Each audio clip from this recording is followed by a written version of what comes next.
बिस्मिल्लाहिर्रहमानिर्रहीम। अस्सलाम वालेकुम। I am Mohammad Waseem Saqib, your chemistry professor. बेटा आज हमने एमडी कैट का लेक्चर नंबर 13 डिस्कस करना है, तो आइए चलते हैं बोर्ड की तरफ। जी स्टूडेंट्स, बेटा आज का जो हमारा लेक्चर है ये लिक्विड एंड सॉलिड से रिलेटेड है बेटा। तो इसमें जो आज हमने चीज़ें डिस्कस करनी है उसमें लिक्विड की प्रॉपर्टीज़ हैं, difference between intramolecular and intermolecular forces है। इसमें फिर इंटरमोलेकुलर फोर्सेज की टाइप्स हैं जिसमें dipole forces, ion dipole forces, Debye forces, London dispersion forces के बारे में डिस्कशन होगी। फिर हाइड्रोजन बॉन्डिंग के बारे में हम पढ़ेंगे और जो एनोमलस बिहेवियर है वाटर का एट जो ना 4 डिग्री सेंटीग्रेड जहाँ पे उसकी डेंसिटी जो है वो मैक्सिमम जो ना वो बिहेवियर शो करती है उसके बारे में डिस्कशन होगी। वाटर, अमोनिया और HF में हाइड्रोजन बॉन्डिंग के बारे में डिस्कशन करेंगे, उसकी एप्लीकेशंस के बारे में पढ़ेंगे बेटा। वेपर प्रेशर, बॉइलिंग पॉइंट और एक्सटर्नल प्रेशर का आपस में जो रिलेशन उसके बारे में डिस्कशन होगी। तो बेटा स्टार्ट करते हैं लिक्विड से। लिक्विड की प्रॉपर्टीज़ के वाले से जो है ना वो एक MCQ है जिसमें हम उसकी प्रॉपर्टीज़ के बारे में जो है डिस्कशन करेंगे और फिर उसके आंसर को देखेंगे। तो क्वेश्चन है, विच of the following property is not shown by liquids.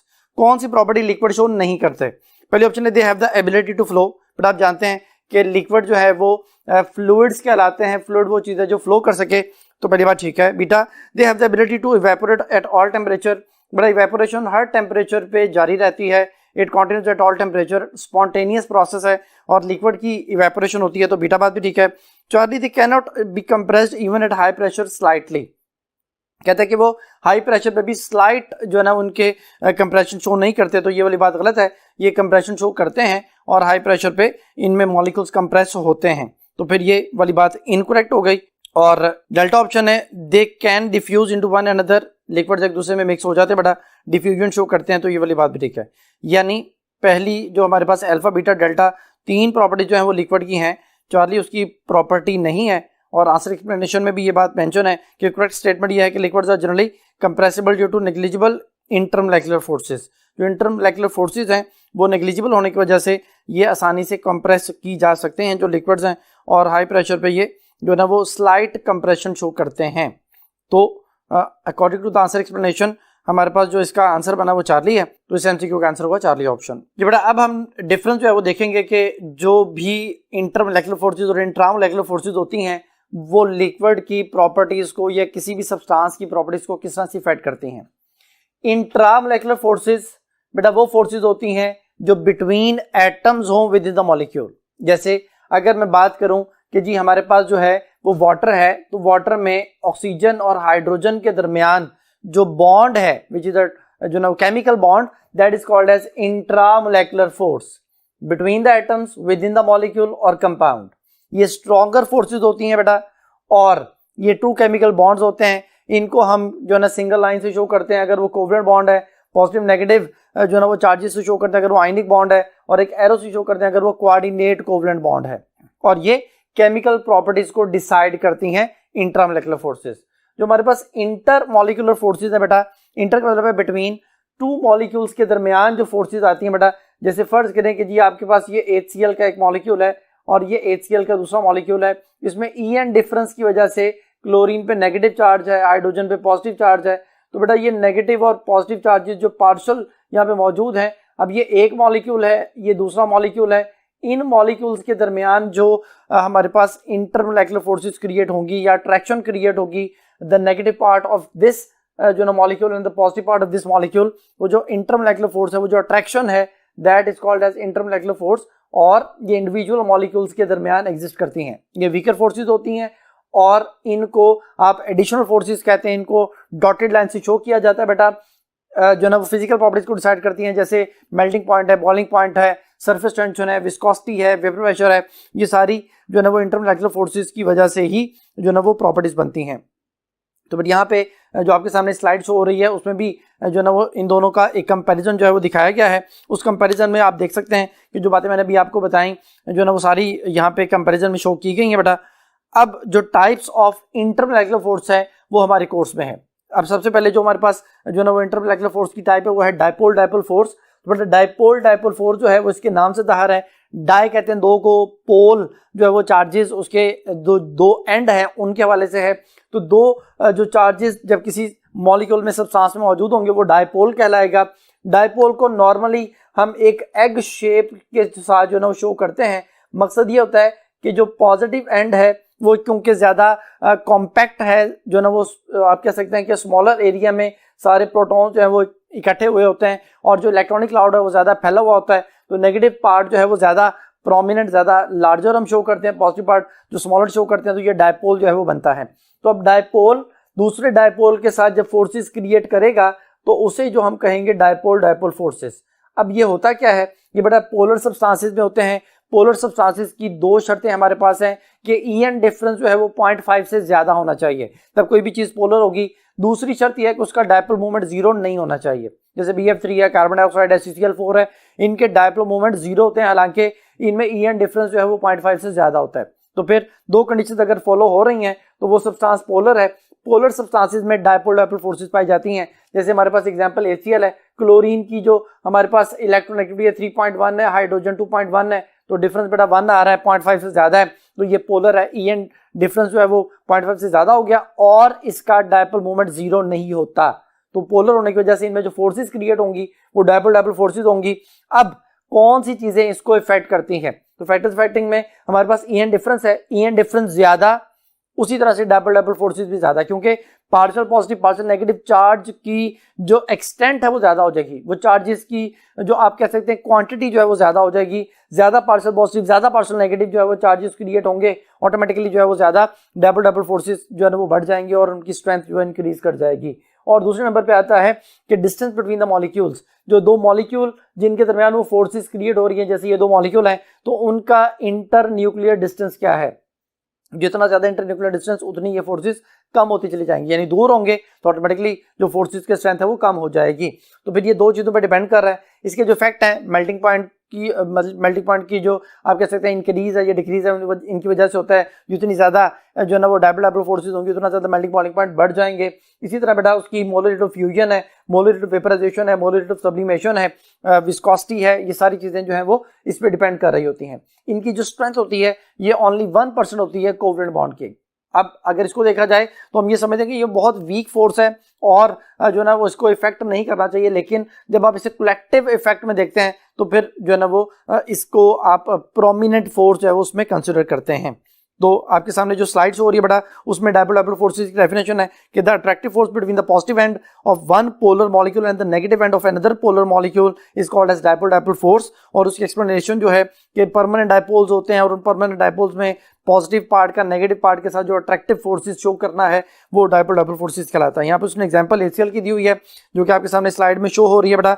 उसमें जो ना उसने permanent dipole DDF dipole dipole force लिखा हुआ है कि वो इनमें इन फोर्सेस को क्रिएट करके जो ना वो इनके जो ना वो बॉइलिंग पॉइंट मेल्टिंग पॉइंट को इफेक्ट करती हैं।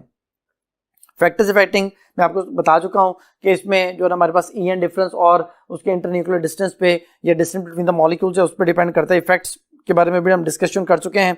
अब नेक्स्ट जो हमारे पास है वो है आयन डायपोल फोर्स। आयन और डायपोल यानी जब आप किसी आयनिक कंपाउंड को जैसे वाटर हमारे पास सॉल्वेंट है उसमें डिसॉल्व करते हैं तो बेटा आयन जो है वो तो सेपरेट हो गए, जैसे सोडियम क्लोराइड है वो आयोनाइज हो गया, सोडियम आयन अलग, क्लोराइड आयन अलग। अब सोडियम आयन को वाटर इस तरह से सराउंड करेगा कि वाटर का जो नेगेटिव पार्ट है विच इज ऑक्सीजन वो सोडियम के करीब आ जाएगा और उसके साथ जो है ना वो अट्रैक्टिव फोर्सेस क्रिएट करेगा, that is called as ion dipole. यहाँ वाटर डायपोल है, सोडियम आयन है, तो इनमें जो फोर्सेस क्रिएट हुई वो आयन डायपोल फोर्सेस हैं। इसी तरह क्लोराइड आयन नेगेटिव है तो उसके करीब वाटर का हाइड्रोजन जो कि पार्शियल पॉजिटिव चार्ज रखता है वो उसकी तरफ ज्यादा अट्रैक्ट होगा और इनमें जो फोर्सेस क्रिएट होंगी these are also known as ion dipole force. इसका इफेक्ट जो है वो आपके सामने जो है ना वो शो हो रहा है। सबसे पहले तो डेफिनेशन आयन डायपोल फोर्स की है कि ion dipole force is an attractive force that result from the electrostatic attraction between an ion and a neutral molecule that has a dipole. यानी एक न्यूट्रल मॉलिक्यूल जिसमें डायपोल मौजूद होगा और एक आयन के दरमियान जो फोर्सेस हैं उनको आयन डायपोल फोर्सेस कहते हैं। एग्जांपल में सोडियम क्लोराइड की एग्जांपल यहाँ पे आपके सामने स्लाइड में शो भी हो रही है, बोर्ड पे भी मैंने बना दी है। Characteristics of ion dipole forces आपके सामने स्लाइड में शो हो रही है बेटा कि जो आयन और डायपोल्स एक दूसरे को इस तरह से अलाइन करते हैं कि उनमें मैक्सिमम अट्रैक्शन क्रिएट हो जाए, एक दूसरे के करीब आ जाए और इसकी वजह से जो है वो आप कह सकते हैं कि उनके जो सॉलिबिलिटी है आयनिक कंपाउंड की वो इन्हीं फोर्सेस की वजह से क्रिएट होती है। तो यहाँ पे वो कह रहे हैं कि मोस्टली जो है ना ये सोल्यूशन में हमें मिलती है स्पेशली उसने लिखा है important for the solution of ionic compound in polar liquid, कि आयनिक कंपाउंड का पोलर लिक्विड में जो सॉलिबिलिटी है, जो आयोनाइजेशन है, वो इसी की वजह से होती है। कैटाइन जो हमारे पास है, पॉजिटिव आयन जो होते हैं वो पार्शियल नेगेटिव चार्ज जो है वो डायपोल का उसकी तरफ अट्रैक्ट होते हैं, और जो एनाइंस हैं वो पार्शियल पॉजिटिव चार्ज जो डायपोल का होता है उसकी तरफ अट्रैक्ट होते हैं। नेक्स्ट हमारे पास है वो डिबाई फोर्सेज हैं, डायपोल इंड्यूस डायपोल फोर्स कहते हैं। These are the forces which create between polar and non polar substance. जब आप किसी भी नॉन पोलर चीज को पोलर जो ना सब्सटेंस के साथ मिक्स करना चाहें, डिसॉल्व करना चाहें, जैसे ऑक्सीजन वाटर में जब डिसॉल्व होती है तो उसकी रीजन जो है वो डिबाई फोर्सेज है। डिबाई साइंटिस्ट के नेम है, उसके नेम पे है। इसको डायपोल इंड्यूस डायपोल फोर्स क्यों कहते हैं? ये वाटर है, हमारे पास एक नोबल गैस है, तो वाटर एक डायपोल है, परमानेंट डायपोल। अब जैसे ही जो ना वो हम उस नोबल गैस को वाटर में जो ना मिक्स करते हैं तो होता क्या है कि वाटर का जो परमानेंट डायपोल है वो उस ज़ीनॉन के जो ना वो सिमेट्रिक इलेक्ट्रॉनिक क्लाउड को डिस्टर्ब करता है। यानी आप इसको यूं कह लें कि ये हमारे पास एक जो है ना वो नॉन पोलर सब्सटेंस है लाइक नोबल गैस, और ये हमारे पास एक डायपोल है जैसे वाटर हमारे पास है। अब क्या होगा कि इसका जो पॉजिटिव एंड है वो उस नेगेटिव इलेक्ट्रॉनिक क्लाउड को अपनी तरफ अट्रैक्ट करेगा, और इस डायपोल की वजह से दूसरा डायपोल क्रिएट हो जाएगा, और ये जो नया डायपोल क्रिएट होगा बेटा that is called as induce dipole, और जो पहले से मौजूद है वो हमारे पास जो है वो क्या है, वो परमानेंट डायपोल है। तो एक डायपोल की वजह से जो डायपोल इंड्यूस हुआ तो इन दोनों के दरमियान जो फोर्सेस क्रिएट हुई उनको बोलते हैं डायपोल इंड्यूस डायपोल फोर्सेस और डिबाई फोर्सेस। इसकी वजह से जितनी भी हमारे पास जो नॉन पोलर गैसेज हैं जैसे नाइट्रोजन है, ऑक्सीजन है, क्लोरीन है, हमारे पास इसके अलावा हाइड्रोजन है, ये जो पोलर सब्सटेंसेस में जैसे लाइक वाटर हमारे पास उसमें डिसॉल्व होती हैं, तो उसकी रीजन जो है वो यही फोर्सेस होती हैं। ये फोर्सेस भी वीक फोर्सेस होती हैं, स्ट्रेंथ जो है वो इनकी डायपोल डायपोल फोर्सेस से कम होती है। नेक्स्ट जो हमारे पास है बेटा वो instantaneous dipole induce dipole forces, जिनको लंडन डिस्पर्शन फोर्सेस कहा जाता है बेटा। इसको सबसे पहले फ्रिट्ज लंडन जो कि एक जर्मन जो ना वो फिजिस्ट था, उसने जो ना सबसे पहले ये कॉन्सेप्ट दिया था। उसने कहा था कि जो नोबल गैसेस होती हैं उनके एक जो ना वो एटम या जिसको आप मोनोटॉमिक मॉलिक्यूल कहते हैं, वो दूसरे को जब अट्रैक्ट करता है, उसके इलेक्ट्रॉनिक क्लाउड को डिस्टर्ब करता है, तो उनमें जो फोर्सेस क्रिएट होती हैं वो हमारे पास इंस्टेंटेनियस डायपोल और इंड्यूस डायपोल फोर्सेस कहलाती हैं। अब कॉन्सेप्ट ये है कि हमारे पास ये फर्ज करें कि एक नोबल गैस है जिसका इलेक्ट्रॉनिक क्लाउड ऐसे उसके इर्द गिर्द सिमेट्रिकली अरेंज्ड है, एक और नोबल गैस का एटम है जो ना उसका भी इलेक्ट्रॉनिक क्लाउड इसी तरह से सिमेट्रिकली अरेंज है। जब ये एक दूसरे के करीब आते हैं तो इनके इलेक्ट्रॉनिक क्लाउड एक दूसरे को रिपेल करते हैं, और वो रिपल्शन में हमारे पास दो डायपोल बनते हैं। अब वो जो दो डायपोल बन रहे हैं यहाँ पे जो एक दूसरे के करीब आने पे ये क्रिएट हुए, इनको हम बोलते हैं इंस्टेंटेनियस डायपोल, क्योंकि ये बिल्कुल फॉर सम इंस्टेंट्स क्रिएट होते हैं, इसलिए इंस्टेंटेनियस डायपोल कहलाते हैं। अब ये इंस्टेंटेनियस डायपोल क्या करते हैं? इंस्टेंटेनियस डायपोल बेटा अपने करीब तरीन नॉन पोलर जो भी सब्सटेंस है उसको आयोनाइज करते हैं। यानी फर्ज करें कि इनके करीब एक और जो ना वो नोबल गैस का ही एटम मौजूद है, तो ये डायपोल उसको उस जो ना वो नॉन पोलर सब्सटेंस को कन्वर्ट करेगा डायपोल में। तो इस डायपोल की वजह से जो डायपोल क्रिएट होगा वो इंड्यूस्ड डायपोल होगा। तो फिर यहाँ पे इसको मैं अगर बनाता हूँ कि ये हमारे पास जो है वो इंस्टेंटेनियस डायपोल है, और इसकी वजह से जो एक और डायपोल क्रिएट हुआ वो हमारे पास आ गया इंड्यूस्ड डायपोल। तो इंस्टेंटेनियस डायपोल, इंड्यूस्ड डायपोल, इनके दरमियान जो फोर्सेस क्रिएट होती हैं these are called as London dispersion forces और instantaneous dipole induced dipole forces. अब ये सारे का सारा जो आप कह सकते हैं कि कॉन्सेप्ट है वो डिपेंड करता है इलेक्ट्रॉनिक क्लाउड की डिस्पर्शन पे, कि इलेक्ट्रॉनिक क्लाउड ये दोनों का जो है वो कितना लार्जर है। वो जितना लार्जर इलेक्ट्रॉनिक क्लाउड होगा, यानी आप ये कह सकते हैं साइज ऑफ एटम या साइज ऑफ मॉलिक्यूल जो है वो जितना लार्जर होगा उतनी जल्दी जो ना वो उसका इंस्टेंटेनियस डायपोल क्रिएट होगा, और उतनी जल्दी जो है वो ये फोर्सेस क्रिएट होके उनको आपस में बाउंड करेंगी। तो फिर it depend upon the size of molecule and it depend upon the number of atoms in a molecule. Size जैसे फ्लोरीन, क्लोरीन, ब्रोमीन, आयोडीन हमारे पास है, तो फ्लोरीन गैस है और आयोडीन सॉलिड है, हालांकि दोनों ही नॉन पोलर सब्सटेंसेस हैं। तो रीजन उसकी ये है कि आयोडीन में नंबर ऑफ शेल जो है वो 5 होते हैं, फ्लोरीन में 2 होते हैं, तो नंबर ऑफ शेल ज्यादा होने से साइज ऑफ मॉलिक्यूल जो है बढ़ जाता है, और लंडन डिस्पर्शन फोर्सेस जो है वो इंक्रीज होने की वजह से उसकी फिजिकल स्टेट चेंज हो जाती है। तो फिर जो ना वो इसकी कैरेक्टरिस्टिक फीचर जो है लंडन डिस्पर्शन फोर्सेस के वो ये हैं कि जो ना वो शॉर्ट रेंज होती हैं, शॉर्ट लिव्ड होती हैं, टेम्पररी फोर्सेज होती हैं, वीकेस्ट फोर्सेज में आ जाती हैं, हमारे पास हर तरह के मॉलिक्यूल्स में मौजूद हैं, लेकिन प्रोमिनेंट होती है नॉन पोलर में। तो डिपेंडेंस जो मैंने अभी आपको बताई कि दो चीज़ों पर ये डिपेंड करती हैं। नंबर 1 पे हमारे पास आ गई एटॉमिसिटी, कि number of atom in a molecule, और दूसरे नंबर पे हमारे पास चीज आ जाती है कि साइज ऑफ मॉलिक्यूल। दोनों पे डिपेंड करती है, दोनों के साथ डायरेक्टली प्रोपोर्शनल है। जितनी ज्यादा एटॉमिसिटी होगी उतना ज्यादा जो है लंडन डिस्पर्शन फोर्सेस होंगी, और जितनी ज्यादा आप कह सकते हैं कि नंबर ऑफ शेल्स या साइज ऑफ मॉलिक्यूल जितना ज्यादा होगा, इलेक्ट्रॉनिक क्लाउड का साइज बढ़ेगा, उसी हिसाब से लंडन डिस्पर्शन फोर्सेस भी जो है बढ़ जाएंगी। तो ये तो होगी इसका कॉन्सेप्ट। अब जो है ना वो इसका जो नेक्स्ट कॉन्सेप्ट है वो है इसकी एविडेंस। उसको समझने के लिए हम नेक्स्ट बोर्ड की तरफ चलते हैं। जी स्टूडेंट्स, बेटा नेक्स्ट जो कॉन्सेप्ट है वो है evidence of London dispersion forces. आपके सामने मैंने बोर्ड पे इसके पॉइंट्स वो मेंशन कर दी हैं। जो इनर्ट गैसेस हैं, अब इनर्ट गैसेस में हमारे पास नोबल गैसेस आती हैं, उनका लिक्विड या सॉलिड फेज में कन्वर्ट होना जो है ना वो इन्हीं फोर्सेस की एविडेंस है, सबूत है, गवाही है कि भाई ये वाकई जो है ना फोर्सेस मौजूद हैं। नोबल गैसेस को आसानी से तो नहीं लेकिन लिक्विफाई किया जा सकता है, और उसके लिक्विफाई होने की वजह क्या है कि उसमें कोई फोर्सेस क्रिएट होंगी तो वो लिक्विड में चेंज होंगी, और वो फोर्सेस लंडन डिस्पर्शन फोर्सेस होती हैं। तो फिर ये डिपेंड किस पे कर रही हैं? इलेक्ट्रॉनिक क्लाउड पे। अब इलेक्ट्रॉनिक क्लाउड दुनिया के हर सब्सटेंस में मौजूद है, इसलिए ये हर सब्सटेंस में जो है ना ये फोर्सेस मौजूद होती हैं, और जो है ना वो अपना एक इंपॉर्टेंट पार्ट प्ले कर रही होती हैं। जॉल थॉम्सन इफेक्ट जो है उसकी अनदर एप्लीकेशन या एविडेंस है कि जो है ना वो जॉल थॉम्सन इफेक्ट में हम जो है ना वो गैसेस को लिक्विफाई करते हैं। लिंड्स मेथड उसकी प्रैक्टिकल एप्लीकेशन है, तो लंडन डिस्पर्शन फोर्सेस की एविडेंस ये भी है। और non ideality of the real gases, जो रियल गैसेस नॉन आइडियल होती हैं उनमें जो फोर्सेस ऑफ अट्रैक्शन क्रिएट होती हैं वो भी लंडन डिस्पर्शन फोर्सेस ही होती हैं, तो ये भी एक लंडन डिस्पर्शन फोर्सेस की एविडेंस है। अब बेटा इन जो ना वो सारी चीज़ों के वाले से कुछ एमसीक्यूज हैं। तो पहले एमसीक्यू है, विच one of the following halogen has the lowest boiling point? किस हैलोजन का बॉइलिंग पॉइंट सबसे कम है बेटा? तो अभी मैंने बताया कि हमारे पास जो हमारे लंडन डिस्पर्शन फोर्सेस हैं, जो मैंने अभी आपको कॉन्सेप्ट समझाया कि ये एटॉमिसिटी और साइज पे डिपेंड करती हैं, तो फिर इसका मतलब ये हुआ कि जो ना वो जिसका साइज ज्यादा उसकी लंडन डिस्पर्शन फोर्सेस ज्यादा। तो अब ये कह सकते हैं कि साइज के साथ जो ना वो पोलराइजेबिलिटी ज्यादा हो जाएगी। पोलराइजेबिलिटी जो है वो पोल्स में कन्वर्ट होने की एबिलिटी है, और इंटरमोलेकुलर फोर्सेस ज्यादा होंगी, ऑटोमेटिकली जो ना वो उसका बॉइलिंग पॉइंट जो है वो बढ़ जाएगा। तो यू कैन से दैट कि साइज के साथ बॉइलिंग पॉइंट जो है वो डायरेक्टली प्रोपोर्शनल है, यानी साइज ऑफ मॉलिक्यूल ज्यादा होगा तो बॉइलिंग पॉइंट भी ज्यादा होगा।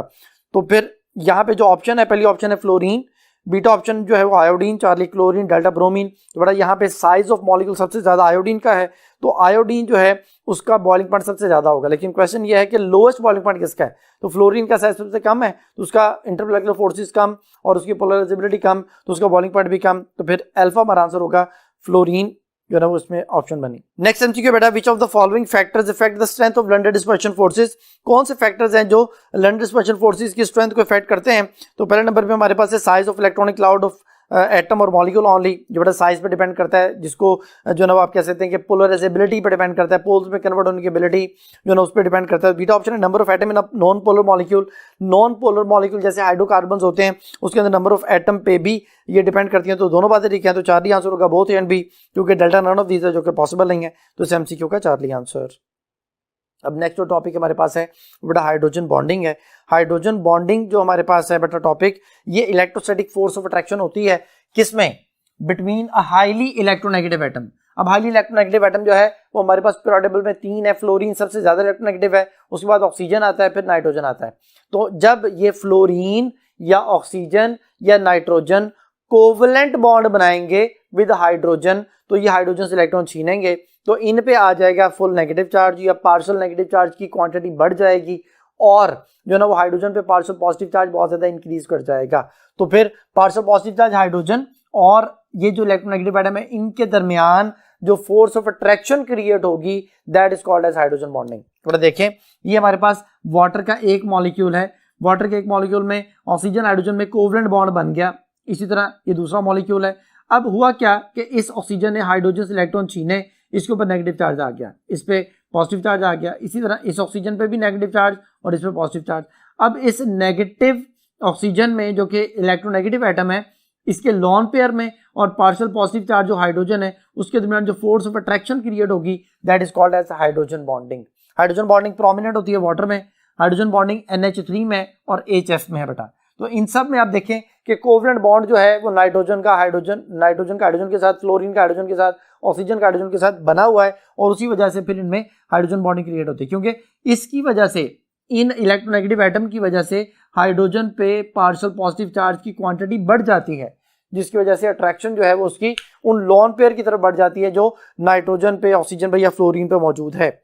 तो पहली जो स्लाइड आपके सामने वो डेफिनेशन है जो मैं भी आपके सामने समझा चुका हूं। अब इसकी आ जाती है स्ट्रेंथ के। इसकी स्ट्रेंथ कितनी है? इसकी स्ट्रेंथ बेटा 20 टाइम्स लेस देन है कोवलेंट बॉन्ड के, या आप ये कह सकते हैं कि 5% ऑफ द कोवलेंट बॉन्ड है। अब 5% ऑफ द कोवलेंट बॉन्ड का मतलब क्या है कि 5/100, तो 5/100 मीन 1/20, तो 1/20 mean 20 times less than covalent bond. तो ये उसकी स्ट्रेंथ है, जो कि मतलब देखने में तो, सुनने में तो यही पता चलता है कि भाई ये बहुत कम है, लेकिन जब इसको कलेक्टिवली इफेक्ट देखा जाता है तो ये मेल्टिंग पॉइंट को, बॉइलिंग पॉइंट को इफेक्ट करती हैं। अब इसमें एक स्पेशल केस है, ऐसा सब्सटेंस जिसमें OH मौजूद हो, जिसमें NH मौजूद हो या HF मॉलिक्यूल हो, तो उनमें तो हाइड्रोजन बॉन्डिंग है। लेकिन हमारे पास एक ऐसी एग्जांपल मौजूद है जो आपके सामने स्लाइड में शो हो रही है, जिसमें hydrogen bonding between chloroform and acetone है। यहाँ पे बोर्ड पे भी मैंने लिख दिया है, ये एसीटोन है, ये क्लोरोफॉर्म है बेटा। अब इसमें कोई OH नहीं है, कोई NH नहीं है, HF मॉलिक्यूल यहाँ पे नहीं है, तो फिर इसका मतलब ये हुआ कि इसमें हाइड्रोजन बॉन्डिंग कैसे आ गई। तो उसकी रीजन बेटा ये है कि CH3 इलेक्ट्रॉन डोनेटिंग ग्रुप है, ये कार्बन को इलेक्ट्रॉन डोनेट करते हैं, ऑक्सीजन पे ज्यादा नेगेटिव चार्ज आ जाता है। इस कार्बन के साथ 3 क्लोरीन है जो इलेक्ट्रॉन विड्रॉइंग ग्रुप है, वो कार्बन से इलेक्ट्रॉन अपनी तरफ विड्रॉ करते हैं। कार्बन पे पॉजिटिव चार्ज आता है तो हाइड्रोजन पे वो कार्बन हाइड्रोजन से इलेक्ट्रॉन छीनता है, हाइड्रोजन पे ज्यादा पॉजिटिव चार्ज आता है, और इन दोनों के दरमियान, ऑक्सीजन और हाइड्रोजन के दरमियान जो फोर्स ऑफ अट्रैक्शन क्रिएट होती है वो भी हाइड्रोजन बॉन्डिंग है। तो it is a special case. ये स्पेशल केस है बेटा। ये तो कॉन्सेप्ट हो गया हमारे पास हाइड्रोजन बॉन्डिंग का डेफिनेशन और उसकी एग्जाम्पल का। अब बेटा इसके वाले से एक MCQ है, विच of the following is the correct order of the boiling point of the given liquid. कहते कौन सा ऑर्डर जो है वो करेक्ट है बॉइलिंग पॉइंट ऑफ लिक्विड के हवाले से। हमारे पास जो लिक्विड उसने हमें प्रोवाइड किया है या जो सब्सटेंस हमें प्रोवाइड किए हैं उसमें वाटर है, HF है, ACl है, NH3 है।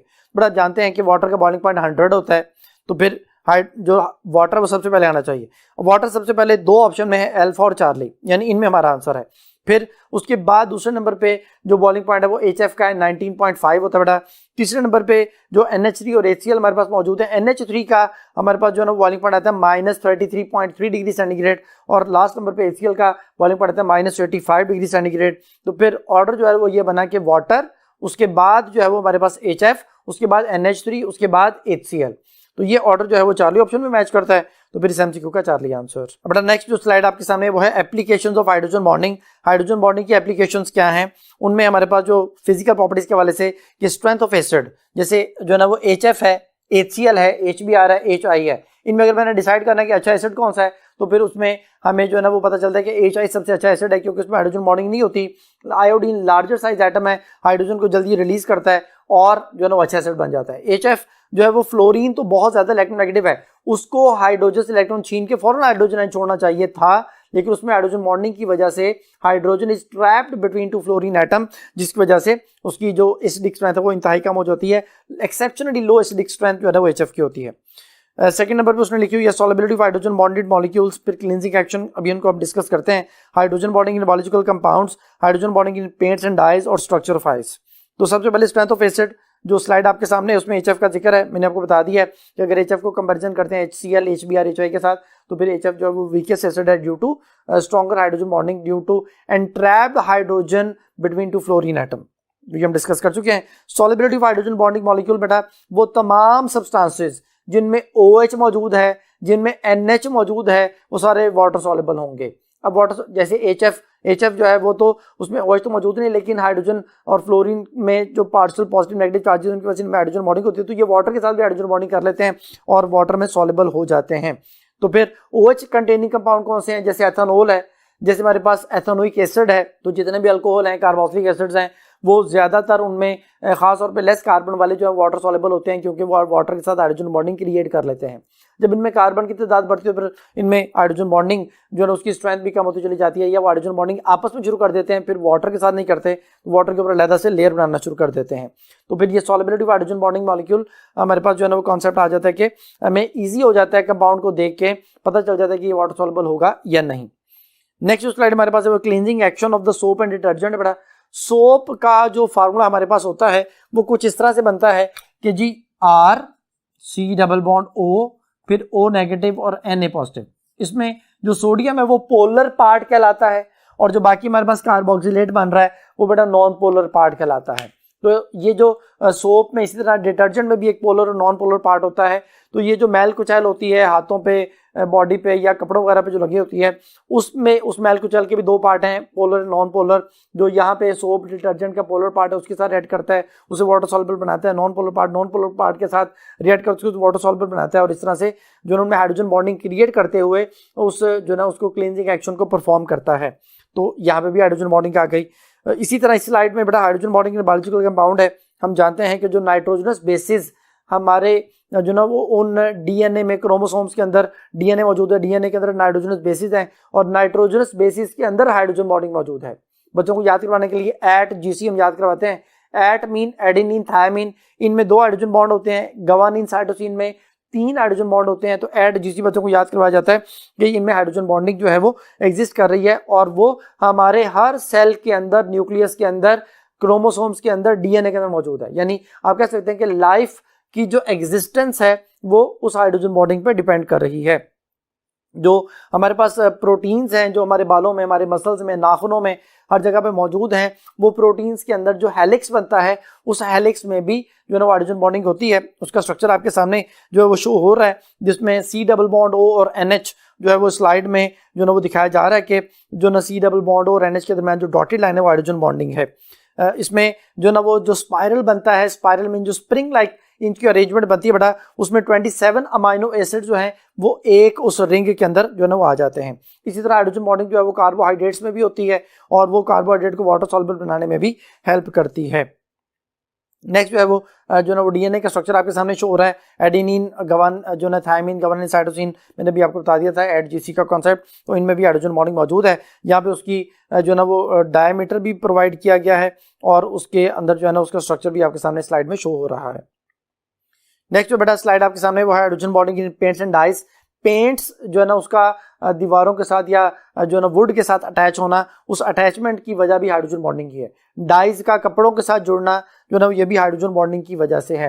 यानी हाइड्रोजन बॉन्डिंग जो है वो एक इंपॉर्टेंट पार्ट प्ले करती है हमारी जो ना वो डेली लाइफ में, तो इसको हम इग्नोर नहीं कर सकते। अब नेक्स्ट जो है हमारे पास वो है स्ट्रक्चर ऑफ आइस। आइस का जो स्ट्रक्चर है बेटा वो आपके सामने है। वाटर जो है वो आइस में हेक्सागोनल अरेंजमेंट शो करते हैं। अगर एक वाटर मॉलिक्यूल की बात की जाए तो वो टेट्राहेड्रल स्ट्रक्चर है, लेकिन अगर आइस के स्ट्रक्चर की बात की जाए तो वो हेक्सागोनल है। इसमें देखें कि ये एक वाटर मॉलिक्यूल है, ये दूसरा वाटर मॉलिक्यूल है, ये तीसरा, ये चौथा, ये पांचवा और ये छठा, ये आपस में हाइड्रोजन बॉन्डिंग कर रहे हैं, और जो ना वो इसमें एक एम्प्टी स्पेस क्रिएट हो गई है, जिसकी वजह से वाटर जब आइस में कन्वर्ट होता है तो 9% मोर वॉल्यूम ऑक्यूपाई करता है।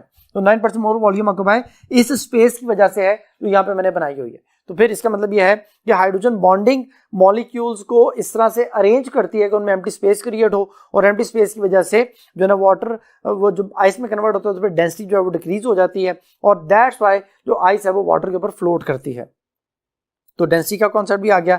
इसका जो स्ट्रक्चर है वो डायमंड लाइक स्ट्रक्चर, यहाँ पे आपको सामने जो स्लाइड जो शो हो रही है उसमें लिखा हुआ है कि स्ट्रक्चर ऑफ आइस जो है वो डायमंड लाइक स्ट्रक्चर होता है। जैसे डायमंड के अंदर जो है ना वो टेट्राहेड्रल अरेंजमेंट होती है, इस तरह वाटर मॉलिक्यूल की अगर एक मॉलिक्यूल की बात की जाए तो उसकी जो शेप बनती है वो टेट्राहेड्रल होती है, लेकिन ओवरऑल जब आइस की बात करेंगे तो हेक्सागोनल शेप उसको कहा जाएगा।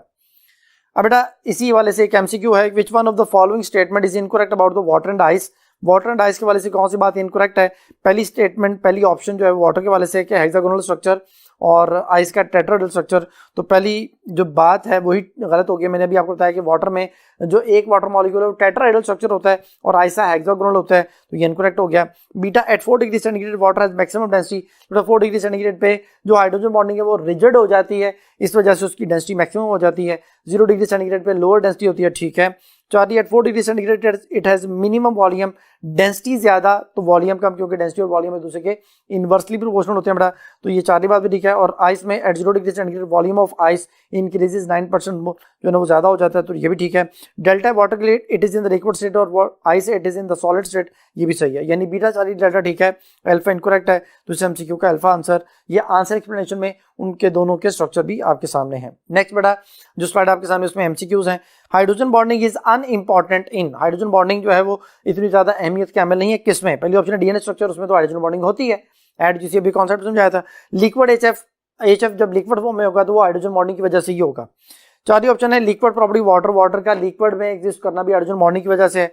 Delta option liquid methane, methane के अंदर कोई हाइड्रोजन बॉन्डिंग नहीं होती, तो लिक्विड मीथेन है तो ये लंडन डिस्पर्शन फोर्सेस की वजह से है, हाइड्रोजन बॉन्डिंग की वजह से नहीं है। तो फिर डेल्टा ऑप्शन में हाइड्रोजन बॉन्डिंग अनइंपॉर्टेंट है, तो इस एमसीक्यू का डेल्टा आंसर। नेक्स्ट एमसीक्यू है acetone and chloroform are soluble in each other due to, acetone और क्लोरोफॉर्म एक दूसरे में डिसॉल्व होते हैं और उसकी रीजन मैं आपको अभी बता चुका हूं कि इनमें हाइड्रोजन बॉन्डिंग होती है, स्पेशल केस है। तो पहले ऑप्शन है इंटरमॉलिक्यूलर हाइड्रोजन बॉन्डिंग, और बीटा ऑप्शन हमारे पास London dispersion forces, Charlie ion dipole forces, और delta all of the above. तो बेटा ये इंटरमॉलिक्यूलर हाइड्रोजन बॉन्डिंग की वजह से एक दूसरे में डिसॉल्व होते हैं। तो बेटा नेक्स्ट एमसीक्यू है आइडेंटिफाई द इनकरेक्ट स्टेटमेंट, हमने इनकरेक्ट स्टेटमेंट जो है वो बतानी है। तो पहली जो हमारे पास ऑप्शन है वो उसने प्रॉपर्टीज का कॉलम बनाया और आगे कमेंट्स लिखे हुए हैं।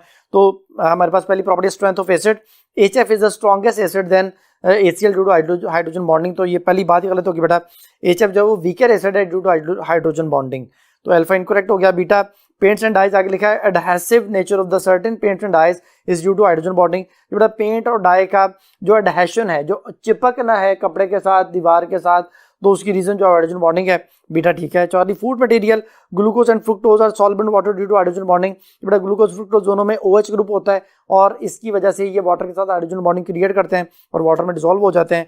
चारली बात पे ठीक है। डेल्टा DNA आगे लिखा double stranded structure of DNA has hydrogen bonding, जो DNA का डबल स्ट्रैंडेड स्ट्रक्चर उसमें हाइड्रोजन बॉन्डिंग की वजह से ही वो स्ट्रक्चर जो है वो एग्जिस्ट करता है। तो बीटा चार्ली डेल्टा ठीक है, अल्फा इनकरेक्ट है, तो इसे एमसीक्यू का अल्फा आंसर। बेटा जो नेक्स्ट स्लाइड आपके सामने शो हो रही है यह है anomalous behaviour of the water when its density shows maximum at 4 degree centigrade.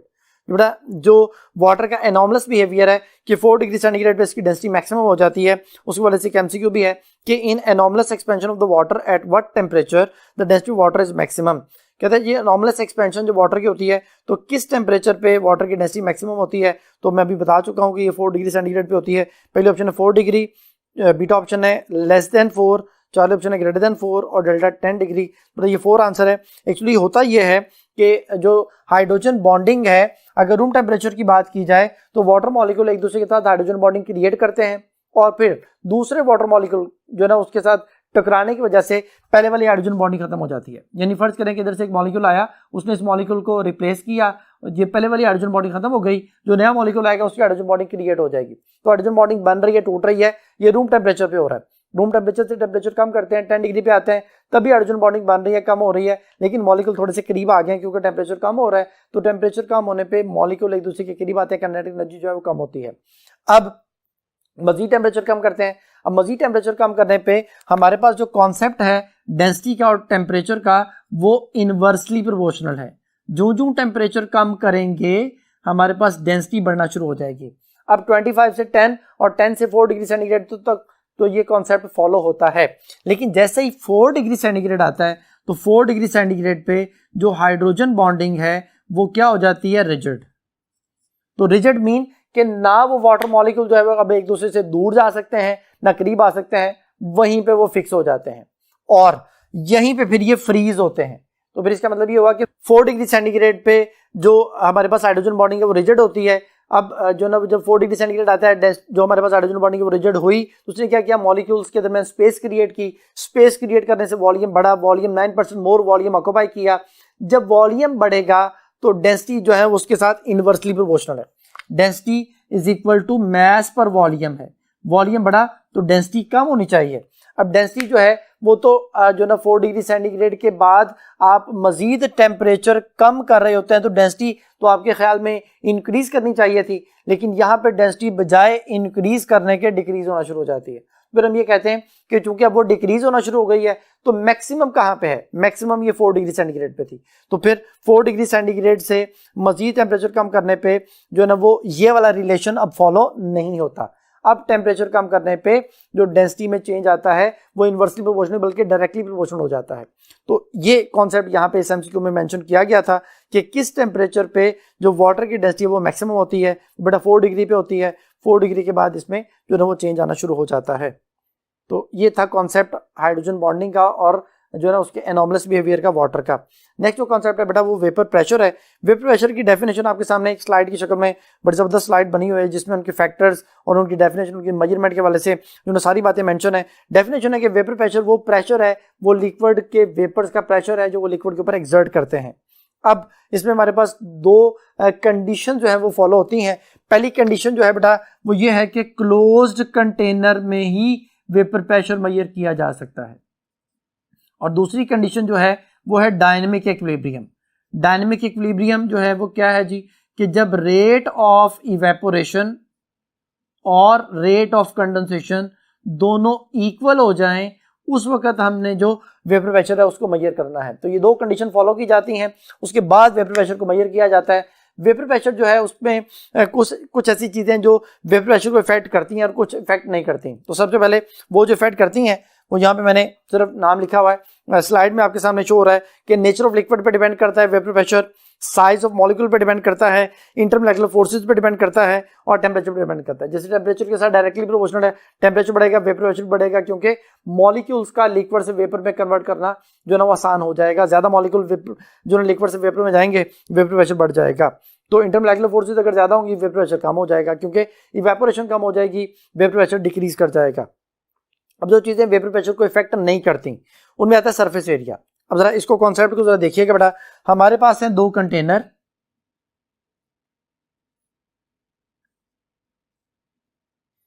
ये क्लोज्ड कंटेनर मैं यहां पे बना रहा हूं, इसमें एक लिक्विड है, वही लिक्विड एक छोटे कंटेनर में मौजूद है जिसका सरफेस एरिया जो है वो इसकी निस्बत चेंज है। अब यहां पे सरफेस एरिया ज्यादा, तो मॉलिक्यूल्स का इवेपोरेट करना भी ज्यादा मॉलिक्यूल्स वेपर फेज में जाएंगे। फर्ज करें कि मॉलिक्यूल जो वेपर फेज में जा रहे हैं वो 50 हैं, तो अब चूंकि सरफेस एरिया ज्यादा है, जब वो ऊपर वाले एरिया को जो खाली जगह उसको भर लेंगे, सैचुरेट कर लेंगे, तो अब मॉलिक्यूल्स वापस आना शुरू होंगे।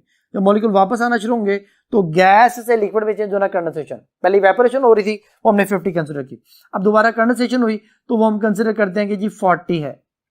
अब डिफरेंस कितना रह गया 10। वो 10 जो मॉलिक्यूल्स मौजूद हैं वो वहीं पर रहेंगे। अब क्या होगा, दोबारा से जो ना वो 40 मॉलिक्यूल्स बाहर आएंगे, दोबारा 40 मॉलिक्यूल लिक्विड में वापस चले जाएंगे। अब ये rate of evaporation condensation equal हो गया, लेकिन वो जो शुरू में 10 मॉलिक्यूल ऊपर मौजूद थे वो एक प्रेशर एक्सर्ट करेंगे, that is called vapour pressure. तो फिर अब इस तरफ आते हैं, वही लिक्विड है, अब सरफेस एरिया कम है, सरफेस एरिया कम है तो इट मीन्स कि हम फर्ज करते हैं कि जी 30 मॉलिक्यूल बाहर आ रहे हैं और 20 लिक्विड में वापस आ रहे हैं। यहाँ पे भी 10 मॉलिक्यूल हम कंसिडर कर लेते हैं कि मौजूद हैं जो कि एक प्रेशर एक्सर्ट करेंगे। तो यहाँ पे दोनों केसेस में वेपर प्रेशर सेम होगा, हालांकि इसमें क्या चीज डिफरेंट है, इनका सरफेस एरिया डिफरेंट है, इनका वॉल्यूम ऑफ जो कंटेनर है वो डिफरेंट है, इनके अंदर अमाउंट ऑफ लिक्विड जो है वो डिफरेंट है। तो फिर ये जो तीन चीजें हैं ये वेपर प्रेशर को इफेक्ट नहीं करती, surface area, volume of the container and amount of the liquid. तो ये आपके सामने स्लाइड में शो हो रही हैं। मेजरमेंट ऑफ वेपर प्रेशर के लिए हमारे पास दो मेथड है, एक बैरोमेट्रिक मेथड है और एक मैनोमेट्रिक मेथड है। जो बैरोमेट्रिक मेथड है वो इतना एक्यूरेट मेथड नहीं होता बेटा, जो एक्यूरेट मेथड है, मोस्ट एक्यूरेट मेथड वो मैनोमेट्रिक मेथड है। और मैनोमेट्रिक मेथड की जो डायग्राम है वो आपके सामने स्लाइड में शो हो रही है। इसमें आप देख सकते हैं कि एक फ्लास्क है जिसको पहले हम फ्रीजिंग मिक्सचर में रखते हैं ताकि उसके अंदर जो भी लिक्विड है जिसका वेपर प्रेशर हमने मेजर करना है उसको फ्रीज किया जाता है। फ्रीज करने के बाद वो जितने उसने वेपर फ्रीज होने से पहले छोड़ने हैं वो रिलीज करता है, उसको फिर वैक्यूम पंप की मदद से हम सेपरेट करते हैं और फिर इसको जो ना वो मेल्ट करते हैं, फिर ये वेपर रिलीज करता है। फिर ये 2-3 दफा हम इसको मेल्ट और फ्रीज करते हैं ताकि वो जितने उसने वेपर छोड़ने थे उसके अंदर जो ट्रैप्ड एयर थी वो रिलीज हो जाए। फिर हम इसको फाइनली उस टेम्परेचर तक हीट करते हैं जहां पे हमने उसका वेपर प्रेशर मेजर करना है, और फिर जो है ना वो इसको यू शेप जो ट्यूब है उसकी तरफ इसके वेपर्स को छोड़ा जाता है जहां पे उसके अंदर मरकरी भरी हुई है। वो मरकरी के जो हमारे पास जो कॉलम है वो एक तरफ से दब जाता है, वेपर प्रेशर जो हमारे पास जो वेपर्स आते हैं वो एक प्रेशर एक्सर्ट करते हैं, तो मरकरी का कॉलम जो है ना वो थोड़ा जो ना वो आप कह लें कि प्रेस हो जाता है और दूसरी तरफ से वो राइज करता है। दूसरी तरफ जो है वो एक ओपन एंड होता है जो एटमॉस्फेरिक प्रेशर को फेस कर रहा होता है। तो हम ये कहते हैं कि वो एटमॉस्फेरिक प्रेशर से जब ज्यादा प्रेशर उन वेपर्स का होगा तभी वो इस मरकरी कॉलम को दबा सकेंगे। तो फिर हम इसमें इसको मेजरमेंट के लिए कि atmospheric pressure plus delta H, atmospheric pressure से ज्यादा है तो उसको प्रेस कर रहा है, इसलिए एटमॉस्फेरिक प्रेशर जो 760 टॉर है वो प्लस जो डेल्टा एच उनका जो डिफरेंस आता है हाइट का वो हम यहाँ पे पुट करते हैं और इस तरह हम वेपर प्रेशर को मेजर करते हैं। अब इसके वाले से जो एमसीक्यू है बेटा, वेपर प्रेशर जो equilibrium pressure of the liquid is that pressure which is exerted by the vapors of the liquid in the equilibrium with the liquid at given temperature बड़ा ये वेपर प्रेशर की definition है कि ये वो pressure है जो वेपर्स एक्सर्ट करते हैं लिक्विड पे जब वो इक्विलिब्रियम के साथ होता है अपने ही लिक्विड के साथ at given temperature. It depends on all of the following factors except, ये तमाम फैक्टर पर डिपेंड करता है सिवाय के। पहले ऑप्शन है nature of liquid, beta intermolecular force, Charlie temperature, delta amount of liquid. मैंने भी आपको बताया था कि ये अमाउंट ऑफ लिक्विड पे, ये वॉल्यूम ऑफ कंटेनर पे, सरफेस एरिया पे डिपेंड नहीं करता, तो फिर अमाउंट ऑफ लिक्विड यहाँ पे डेल्टा में मेंशन है, बाकी सारी चीज़ों पर तो ये डिपेंड करता है। तो इस एमसीक्यू का भी डेल्टा आंसर। नेक्स्ट एमसीक्यू है बेटा, which of the following is the most accurate method to measure vapour pressure of the liquid. Vapour pressure of the liquid को मेजर करने के लिए कौन सा एक्यूरेट मेथड है? तो मोस्ट एक्यूरेट मेथड मैंने भी आपको बताया था मैनोमेट्रिक मेथड है। पहली ऑप्शन है manometric method only, beta barometric method only, Charlie both barometric and manometric method only, और डेल्टा ऑप्शन है डिफिकल्ट टू प्रेडिक्ट, फिर अल्फा इसका आंसर होगा मैनोमेट्रिक मेथड ओनली। तो इस एमसीक्यू का अल्फा आंसर। नेक्स्ट टॉपिक बेटा वो है बॉइलिंग पॉइंट। बॉइलिंग पॉइंट बेटा वो टेम्परेचर होता है जहां पे किसी भी लिक्विड का internal vapour pressure external atmospheric pressure के इक्वल आ जाए, उस टेम्परेचर को हम बॉइलिंग पॉइंट कहते हैं बेटा। अब जो बॉइलिंग पॉइंट है वो फिर किस पे डिपेंड करेगा? वो एक्सटर्नल प्रेशर पे डिपेंड करेगा। एक्सटर्नल प्रेशर ज्यादा तो बॉइलिंग पॉइंट भी ज्यादा, एक्सटर्नल प्रेशर कम तो बॉइलिंग पॉइंट भी कम। अब जैसे मैं एक एग्जांपल के तौर पे आपको समझाता हूं कि वाटर 25 डिग्री सेंटीग्रेड पे बॉयल करवाया जा सकता है। अगर एक्सटर्नल प्रेशर आप 23.7 टॉर कर दें, वाटर 69 डिग्री पे बॉयल कर सकता है। माउंट एवरेस्ट पे उसी टेम्परेचर पे बॉयल करता है क्योंकि वहां पे एक्सटर्नल प्रेशर 323 टॉर होता है। वाटर जो है वो 100 डिग्री सेंटीग्रेड पे प्लेन एरियाज में बॉयल करता है क्योंकि वहां पे एक्सटर्नल प्रेशर 760 टॉर होता है। वाटर प्रेशर कुकर में 120 डिग्री पे बॉयल करता है क्योंकि वहां पे 1489 टॉर जो है वो प्रेशर मौजूद होता है। तो वाटर 200 डिग्री सेंटीग्रेड पे बॉयल कर सकता है अगर आप एक्सटर्नल प्रेशर तकरीबन कोई 11,000 से ज्यादा टॉर प्रेशर उस पर जो ना वो अप्लाई कर देते हैं। इसी तरह जो वाटर है वो अगर आप जो ना उसको बॉयल करवाना चाहते हैं 374.4 डिग्री सेंटीग्रेड पे बॉयल कर सकता है जो इसका क्रिटिकल टेम्परेचर होता है। अगर आप उसके ऊपर तकरीबन 217 एटमॉस्फेरिक प्रेशर अप्लाई कर देते हैं तो इसका मतलब ये हुआ कि वाटर को आप किसी भी क्रिटिकल टेम्परेचर से पहले किसी भी टेम्परेचर पे बॉयल करवा सकते हैं bye adjusting it's external pressure. तो फिर एक्सटर्नल प्रेशर के साथ बॉइलिंग पॉइंट डायरेक्टली प्रोपोर्शनल है। जो एक्सटर्नल प्रेशर बढ़ रहा है उसका बॉइलिंग पॉइंट भी बढ़ रहा है।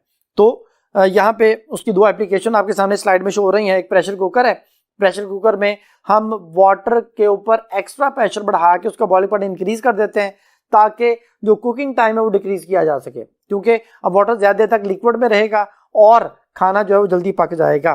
तो यहाँ पे हमने एक्सटर्नल प्रेशर को बढ़ाया, बॉइलिंग पॉइंट को इंक्रीज किया और कुकिंग को जो ना वो आसान कर लिया। सेकंड नंबर पे जो इसकी एप्लीकेशन है वो बेटा इसकी वैक्यूम डिस्टिलेशन है। लो प्रेशर डिस्टिलेशन भी से कहा जाता है। इसमें हम चीज़ों को डिकम्पोज होने से बचाते हैं। जैसे ग्लिसरीन या ग्लिसरोल जो है वो सोप का एक बाय प्रोडक्ट है। जब सोप बनता है तो साथ ये भी बनता है। अब इसको अगर आप सेपरेट करना चाहते हैं तो उसका जो बॉइलिंग पॉइंट है वो 290 डिग्री सेंटीग्रेड है, वहां पे ये डिस्टिल होता है और उसी टेम्परेचर पर ये डिकम्पोज भी हो जाता है। तो इसको डिकम्पोजिशन से बचाने के लिए हम एक्सटर्नल प्रेशर डिक्रीज करते हैं। एक्सटर्नल प्रेशर जब डिक्रीज होता है तो ये 210 डिग्री पे बॉयल हो जाता है एट 50 टॉर प्रेशर। तो फिर इस तरह से आप उसको उसकी डिस्टिलेशन को आसान कर लेते हैं, उसको डिकम्पोज होने से बचा लेते हैं। जो बड़ा इस वाले से एमसीक्यू है, mark the incorrect statement about the boiling point of water. Water के बॉइलिंग पॉइंट के वाले से कौन सी बात इनकरेक्ट है? पहली ऑप्शन है boiling point of water is 120 degree centigrade at 1489 torr pressure, ठीक है। बीटा ऑप्शन है boiling point of water is 25 degree centigrade at 23.7 torr pressure, ये भी ठीक है। Charlie boiling point of water is 98 degree centigrade at 700 torr pressure at top of Murree hill, ये भी ठीक है। मरी में जो वाटर का बॉइलिंग पॉइंट है वो 98 है क्योंकि वहां पे एक्सटर्नल प्रेशर 700 टॉर होता है, तो ये भी ठीक हो गया। डेल्टा ऑप्शन है boiling point of water 70 degree at 323 torr pressure at the top of the mountain Everest. बड़ा ये वाली बात गलत है। माउंट एवरेस्ट पे वाटर 69 डिग्री पे बॉइल करता है, यहाँ पे 70 लिखा हुआ है, तो ये इनकरेक्ट हो गया। तो फिर इस एमसीक्यू का डेल्टा आंसर। नेक्स्ट एमसीक्यू है what is the boiling point of water at mountain. Mountain पे वाटर का बॉइलिंग पॉइंट क्या होगा? पहले ऑप्शन इट इज 100 डिग्री, गलत। Beta option it is less than 100 since the atmospheric pressure is greater, कहते हैं क्योंकि वहां पे एटमॉस्फेरिक प्रेशर ज्यादा होता है इसलिए लेस देन 100 है, तो ये भी गलत है। Charlie it is more than 100 since the atmospheric pressure is greater, तो ये भी गलत है बेटा, ये तो लेस देन 100 होता है। और delta option it is less than 100 since the atmospheric pressure is less, तो ये वाली बात ठीक है। तो इस एमसीक्यू का डेल्टा आंसर। जो बेटा नेक्स्ट टॉपिक है सॉलिड, उसको समझने के लिए हम नेक्स्ट बोर्ड की तरफ चलते हैं। जी स्टूडेंट्स, बेटा नेक्स्ट जो टॉपिक है वो है सॉलिड। सॉलिड में जो चीजें हमने डिस्कस करनी है बेटा उसमें पहले नंबर पे जो स्लाइड आपके सामने शो हो रही है उसमें इंट्रोडक्शन है, टाइप्स ऑफ सॉलिड्स हैं, प्रॉपर्टीज ऑफ क्रिस्टलाइन सॉलिड है, टाइप्स ऑफ क्रिस्टलाइन सॉलिड्स हैं जिसमें मेटालिक सॉलिड है, कोवलेंट सॉलिड है, आयनिक सॉलिड है, मोलेकुलर सॉलिड है, और फिर क्रिस्टल लैटिस जिसमें यूनिट सेल और टाइप्स ऑफ यूनिट सेल के बारे में डिस्कशन होगी, लैटिस एनर्जी के बारे में डिस्कशन करेंगे। तो सबसे पहले तो बड़ा इंट्रोडक्शन है, जो सॉलिड स्टेट ऑफ मैटर है वो कैरेक्टराइज किस चीज से होती है, उसमें पहले सबसे पहले तो आती है रिजिडिटी, तो वो कितना रिजिड है, दूसरे नंबर पे आती है हार्डनेस, तीसरे नंबर पे आती है डेफिनेट शेप, चौथे नंबर पे आती है डेफिनेट वॉल्यूम, और लास्ट नंबर पे आती है उसकी मैकेनिकल स्ट्रेंथ। तो बेटा टाइप्स ऑफ सॉलिड हमारे पास जो है वो दो हैं, एक हमारे पास क्रिस्टलाइन सॉलिड है जिनको ट्रू सॉलिड कहा जाता है, और एक एमॉर्फस सॉलिड है जिसके बहुत सारे नेम है। एमॉर्फस सॉलिड को पाउडर्ड सॉलिड भी कहते हैं, इसको बेटा विटर सॉलिड भी कहा जाता है, सूडो सॉलिड भी कहा जाता है, क्योंकि ये ट्रू सॉलिड नहीं होते।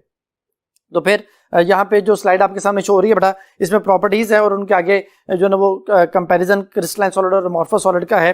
तो सबसे पहले शेप, जो क्रिस्टलाइन सॉलिड्स है बेटा उनकी डेफिनेट रेगुलर 3 डायमेंशनल शेप होती है, एमॉर्फस सॉलिड की इरेगुलर शेप होती है। यानी इस तरह से अगर मैं इसको बनाऊं तो ये हमारे पास एक रेगुलर 3 डायमेंशनल जो है वो शेप बनेगी। ये जो है ना वो इस तरह से एक क्यूब लाइक शेप आपके सामने बना रहा हूं कि इनमें जो ना वो एक एंगल्स भी फिक्स होंगे, इनमें साइड्स की लेंथ भी फिक्स होगी, और जो ना वो एक रेगुलर 3 डायमेंशनल शेप बनेगी। लेकिन यहाँ पे ऐसा होगा कि वो अरेंजमेंट जो है वो जो ना वो एक इरेगुलर सी बनेगी, जिसकी वजह से जो ना उसमें कोई फिक्स शेप नहीं हमारे पास आएगी, ना उनमें कोई फिक्स एंगल्स होंगे, और वो इरेगुलर शेप जो है वो कहलाएगी। तो पहली जो ना वो तो ये तो उनकी प्रॉपर्टी होगी। सेकंड नंबर पे मेल्टिंग पॉइंट बड़ा, क्रिस्टलाइन सॉलिड के मेल्टिंग पॉइंट शार्प होते हैं, शार्प मीन के फिक्स मेल्टिंग पॉइंट और हाई मेल्टिंग पॉइंट होते हैं। जो एमॉर्फस हैं उनके जो ना वो चूंकि सॉफ्ट सॉलिड में आते हैं, तो फिर इनके जो ना वो आप कह सकते हैं कि over a wide range of temperature जो है वो ये सॉफ्ट भी होते हैं और मेल्ट भी होते हैं। क्लीवेज प्लेन बेटा क्रिस्टलाइन सॉलिड की प्रॉपर्टी है कि जब आप उनको कट करते हैं किसी शार्प एज टूल के साथ, तो ये ऐसे जो ना वो पीसेस में कट होते हैं कि वो नए जो ना वो स्मूथ और प्लेन जो ना सरफेस क्रिएट करते हैं, खास एंगल्स पे टूटते हैं। और जो एमॉर्फस सॉलिड्स हैं इनको अगर किसी शार्प एज टूल के साथ जो ना वो कट किया जाए तो ये इरेगुलर सरफेस में जो ना वो कट होते हैं या डिवाइड होते हैं। नेक्स्ट जो प्रॉपर्टी है वो है हीट ऑफ फ्यूजन। जो क्रिस्टलाइन सॉलिड है उनकी डेफिनेट और कैरेक्टरिस्टिक हीट ऑफ फ्यूजन होती है, एमॉर्फस की कोई डेफिनेट हीट ऑफ फ्यूजन नहीं होती। एन आइसोट्रॉपी, एन कहते हैं यहाँ पे नॉट, आइसो कहते हैं सेम, ट्रॉप कहते हैं डायरेक्शन, और वाई कहते हैं प्रॉपर्टी। ऐसी प्रॉपर्टी जो हर डायरेक्शन में सेम ना हो। तो बड़ा जो क्रिस्टलाइन सॉलिड है वो एनाइसोट्रॉपिक बिहेवियर शो करते हैं, उनकी प्रॉपर्टीज जो है वो एनाइसोट्रॉपिक होती हैं, यानी डायरेक्शन डिपेंडिंग होती हैं। डायरेक्शन चेंज प्रॉपर्टी चेंज, जैसे ग्रेफाइट की कंडक्टिविटी है कि वो लॉन्ग द लेयर कंडक्टर है, परपेंडिकुलर टू द लेयर जो है वो इंसुलेटर होता है। और जो एमॉर्फस सॉलिड्स हैं वो आइसोट्रॉपिक होते हैं, यानी उनकी प्रॉपर्टी डायरेक्शन डिपेंडिंग नहीं होती। नेचर जो है बड़ा क्रिस्टलाइन सॉलिड ट्रू होते हैं, मैंने बता दिया। और जो एमॉर्फस सॉलिड है वो सूडो सॉलिड्स या सुपर कूल्ड लिक्विड जो है या हाईली विस्कस लिक्विड जो है वो इनको बोला जाता है। एग्जाम्पल में हमारे पास क्रिस्टलाइन सॉलिड में शुगर आ जाती है, आइस, डायमंड, सोडियम क्लोराइड, और एमॉर्फस सॉलिड में rubber, plastic, glue, glass, paper वगैरह इसमें आ जाते हैं। अब बेटा इसके वाले से एमसीक्यू है बेटा, which one of the following characteristic feature is not shown by crystalline solid and amorphous solid. कौन सी प्रॉपर्टी जो है वो क्रिस्टलाइन या एमॉर्फस सॉलिड शो नहीं करते। तो पहला कॉलम क्रिस्टलाइन सॉलिड का है, दूसरा एमॉर्फस सॉलिड का है। पहली ऑप्शन है दे हैव डेफिनेट ज्योमेट्री, ठीक है, और एमॉर्फस सॉलिड में लिखा है दे do not have definite geometry, ये भी सही है। बीटा ऑप्शन है क्रिस्टलाइन सॉलिड के लिए they have sharp melting point, ठीक है, amorphous solid they do not have sharp melting point, ये भी सही हो गया। चौथी ऑप्शन है क्रिस्टलाइन सॉलिड के लिए कि दे हैव क्लीवेज प्लेन, और एमॉर्फस सॉलिड में they do not have cleavage plane, ये भी सही है। और क्रिस्टलाइन सॉलिड की डेल्टा ऑप्शन जो लिखी है कि दे शो आइसोट्रॉपी, तो ये गलत है। और एमॉर्फस सॉलिड में लिखा है दे शो एनाइसोट्रॉपी, तो ये बड़ा इनकरेक्ट यानी ऑपोजिट लिख दिया है, तो ये करेक्ट नहीं है, तो इस एमसीक्यू का भी डेल्टा आंसर। नेक्स्ट जो स्लाइड बड़ा आपके सामने शो हो रही है वो है properties of the crystalline solid, जिसमें सबसे पहले हमारे पास ज्योमेट्रिकल शेप है। ज्योमेट्रिकल शेप जो है ना वो 3 डायमेंशनल फिक्स रेगुलर जो ना वो अरेंजमेंट है, जिसमें एटम्स, आयंस और मॉलिक्यूल्स अरेंज होते हैं। और ये टोटल 230 शेप्स हैं जिनको ब्रेविस ने 14 ग्रुप में डिवाइड किया, और फिर उसकी 7 बेसिक शेप्स बनी, जिनमें हमारे पास क्या आती हैं जी। सबसे पहले नंबर पे आती है क्यूबिक, और दूसरे नंबर पे आती है टेट्रागोनल, तीसरे नंबर पे आती है रोम्बोहेड्रल, रोम्बोहेड्रल या ऑर्थोरोम्बिक पहले लिख लेते हैं तरतीब से बच्चों को समझाने के लिए। मैं पहले ऑर्थोरोम्बिक लिख देता हूं,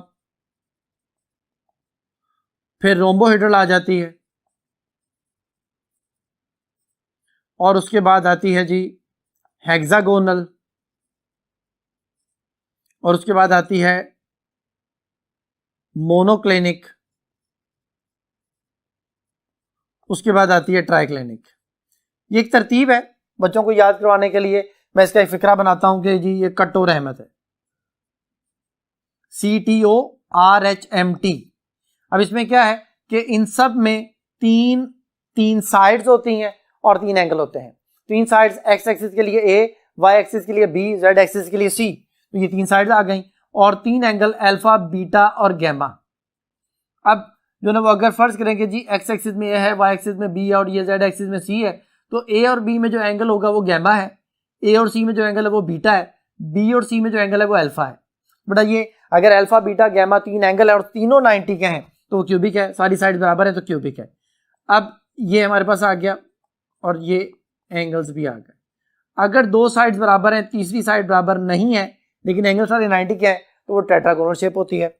अगर कोई साइड बराबर नहीं है, इक्वल नहीं है, लेकिन एंगल सारे 90 के हैं तो बेटा वो ऑर्थोरोम्बिक शेप कहलाती है। तो इस तरह बच्चों को ये 3 जो तरतीब से हमने याद करवाई CTO, इनमें तीनों में एंगल 90 के हैं। अब जो ना पहले वाले में सारी साइड बराबर, फिर कोई एक साइड बराबर नहीं है, इसमें कोई साइड बराबर नहीं है। तो इसका मतलब ये हुआ कि जो ना तरतीब याद हो गई। अब रोम्बोइडल में इसी तरह से कि 3 साइड्स, ये यहाँ पे भी 3 साइड मेंशन कर देता हूँ, यहाँ पे भी 3 साइड मेंशन कर देता हूँ और इधर भी 3 साइड्स हम मेंशन कर देते हैं। यहाँ पे एंगल मैंने मेंशन किए, ये आ गया जी। अब इसमें कोई क्रॉस नहीं है, यानी सारी साइड बराबर है, इसमें एक क्रॉस है, इसमें दोनों क्रॉस हैं और इसमें सारे ही क्रॉस हैं, यानी कोई साइड बराबर नहीं है, कोई एंगल 90 के इक्वल नहीं होता। तो इस तरह से जो आप कह सकते हैं कि क्यूबिक मोस्ट सिमेट्रिक शेप है और ये मोस्ट अनसिमेट्रिक या एसिमेट्रिक शेप है। यहाँ पे जो एंगल है बेटा वो तीनों एंगल जो है वो 90 के इक्वल नहीं होते, ये 90 से कम भी हो सकते हैं या ज्यादा भी हो सकते हैं, 120 से कम होते हैं। तो हेक्सागोनल में 2 एंगल जो हैं वो हमारे पास होते हैं 90 के और एक एंगल जो है वो 120 का होता है। और जो मोनोक्लिनिक है उसमें 2 एंगल जो है वो 90 के हैं और जो तीसरा एंगल है वो नॉट इक्वल होता है 90 के, वो 90 से ज्यादा भी हो सकता है, कम भी हो सकता है। तो इस तरह ये 7 क्रिस्टलन शेप है जो ज्योमेट्रिकल शेप्स हमारी बनाते हैं। मेल्टिंग पॉइंट का कॉन्सेप्ट मैं बता चुका हूँ कि जितने भी क्रिस्टलाइन सॉलिड्स हैं उन सब के melting point sharp melting point होते हैं, यानी हाई मेल्टिंग पॉइंट और फिक्स मेल्टिंग पॉइंट होते हैं। क्लीवेज प्लेन का कॉन्सेप्ट भी हमने डिस्कस कर लिया है कि जब भी ये ब्रेक होते हैं तो खास एंगल्स पे ब्रेक होते हैं, क्लीवेज प्लेन में बोलते हैं। एनआइसोट्रॉपिक प्रॉपर्टी ऐसी प्रॉपर्टी जो डायरेक्शन डिपेंडिंग होती है, direction change, property change. But जो एनिसोट्रॉपिक प्रॉपर्टीज है वो हमने याद करनी है। रिफ्रैक्टिव इंडेक्स है, थर्मल एंड इलेक्ट्रिकल कंडक्टिविटी हमारे पास है, कोएफिशिएंट ऑफ थर्मल एक्सपेंशन है और क्लीवेज प्लेन, ये सारी एनिसोट्रॉपिक प्रॉपर्टीज हैं। अब इसकी जो सारी जो एक्सप्लेनेशन है वो आपके सामने स्लाइड में जो है वो शो हो रही है। रीजन जो है वो हमारे पास मौजूद है कि अगर जो ना फर्ज करें कि ए और बी हमारे पास है same kind of particles in this direction, कि एक डायरेक्शन में अगर सेम काइंड ऑफ पार्टिकल है तो उसमें प्रॉपर्टी कुछ और होगी और दूसरी डायरेक्शन में अगर उनकी जो नेचर है वो चेंज हो गई, उनकी अरेंजमेंट चेंज हो गई तो फिर ऑटोमेटिकली उसकी प्रॉपर्टी भी चेंज हो जाएगी। नेक्स्ट जो हमारे पास है वो सिमेट्री। सिमेट्री जो है वो बेटा किसी भी जो क्रिस्टलाइन शेप को जब आप रोटेट करते हैं, जैसे फर्ज करें ये क्रिस्टलाइन शेप है, हम इसको रोटेट करते हैं तो रोटेट करने से ये कितने एजेस, कितने फेसेस आपके सामने रिपीट करता है, that is called as symmetry. यानी रेपिटेशन ऑफ फेसेस, एजेस और angles when crystal is rotated at an angle of 360 is called symmetry. इसकी बेटा हमारे पास जो आप कह सकते हैं कि जो एलिमेंट्स हैं सिमेट्री के वो प्लेन ऑफ सिमेट्री है, एक्सिस ऑफ सिमेट्री है और सेंटर ऑफ सिमेट्री है। तो बेटा इसको भी हम एक एमसीक्यू की मदद से भी सॉल्व करेंगे। नेक्स्ट हमारे पास है वो है habit of crystal. Habit of crystal जो है वो क्या है कि क्रिस्टल किस शक्ल में ग्रो करता है, वो यही हमारे पास 7 शेप्स हैं जिनमें क्रिस्टल जो है वो ग्रो करता है, ये उसकी हैबिट बन जाती है। और नेक्स्ट जो हमारे पास है, अगर आप हैबिट ऑफ क्रिस्टल चेंज करते हैं तो फिर आप उसमें कोई इंप्योरिटी ऐड करेंगे या टेम्परेचर प्रेशर की कंडीशन चेंज करेंगे जिसकी वजह से हैबिट ऑफ क्रिस्टल जो है वो चेंज होगी। आइसोमॉर्फिज्म, आइसो कहते हैं सेम को, मॉर्फ कहते हैं स्ट्रक्चर को, इज्म कहते हैं फिनोमेना को। ऐसा फिनोमेना जिसमें 2 डिफरेंट सब्सटेंस, सब्सटेंस जब वर्ड बोला जाता है बेटा उसमें 4 चीजें आती हैं, उसमें एटम भी आ सकते हैं, उसमें मॉलिक्यूल भी आते हैं, कंपाउंड भी आते हैं और आयंस भी आते हैं। When 2 different substances have same crystalline shape, then they are called isomorph of each other and phenomena is called isomorphism। इसके बाद एग्जांपल जो यहाँ पे उसने मेंशन किया है कि आपके सामने टेबल बना हुआ है कि सोडियम नाइट्रेट, पोटेशियम नाइट्रेट, इसकी रोम्बोइडल शेप होती है और इसमें जो एटॉमिक रेशियो है 113 है। तो बेटा अगर 2 कंपाउंड में, 2 आयंस में एटॉमिक रेशियो सेम हो जाए तो उनकी क्रिस्टल शेप सेम हो जाएगी। ये सेम कह रहा हूँ, इक्वल नहीं कह रहा। फिर potassium sulphate, potassium chromate orthorhombic है, उनकी भी एटॉमिक रेशियो सेम है बेटा। जिंक सल्फेट, निकल सल्फेट ऑर्थोरोम्बिक, उनकी भी एटॉमिक रेशियो जो है वो सेम है। सोडियम फ्लोराइड, मैग्नीशियम ऑक्साइड, ये भी दोनों सेम शेप में क्यूबिक हैं। और इनकी एटॉमिक रेशियो भी सेम है। कॉपर सिल्वर अभी एलिमेंट्स आ गए, अब यहाँ पे कोई एटॉमिक रेशियो नहीं होगी क्योंकि ये मॉलिक्यूल नहीं है, कंपाउंड नहीं है। तो फिर इनकी शेप को याद कर रहे हैं, क्यूबिक है। और जिंक और कैडमियम ये भी एलिमेंट्स हैं, हेक्सागोनल होते हैं। तो बेटा ये आइसोमॉर्फ हैं सारे आपस में, और इस फिनोमिना को आइसोमॉर्फिज्म कहते हैं। अब नेक्स्ट जो हमारे पास है वो है similarities and dissimilarities of isomorph. Slide आपके सामने बेटा। सिमिलैरिटीज ये है कि इनकी क्रिस्टलन फॉर्म सेम होती है बेटा, इनकी एटॉमिक रेशियो सेम होती है, इनका वे ऑफ कॉम्बिनेशन सेम होता है, इनके नंबर ऑफ एटम सेम होते हैं, इनके स्ट्रक्चर ऑफ जो एनाइंस हैं वो सेम होते हैं। लेकिन जो डिसिमिलैरिटीज हैं वो ये है कि इनकी फिजिकल प्रॉपर्टीज चेंज होती हैं, जैसे मेल्टिंग एंड बॉइलिंग पॉइंट है, इनकी केमिकल प्रॉपर्टीज चेंज होती हैं, इनकी नेचर ऑफ एटम जो है वो चेंज होती है, जैसे सोडियम नाइट्रेट है, पोटेशियम नाइट्रेट है, तो इनमें जो ना वो नेचर ऑफ एटम चेंज हो गई। पॉलीमॉर्फिज्म नेक्स्ट बेटा हमारे पास प्रॉपर्टी है। पॉली कहते हैं ज्यादा को, मॉर्फ कहते हैं स्ट्रक्चर को, इज्म कहते हैं फिनोमिना को। जब एक कंपाउंड एक से ज्यादा क्रिस्टल शेप शो करे तो उनकी शेप्स को पॉलीमॉर्फ कहते हैं और फिनोमिना को पॉलीमॉर्फिज्म कहा जाता है।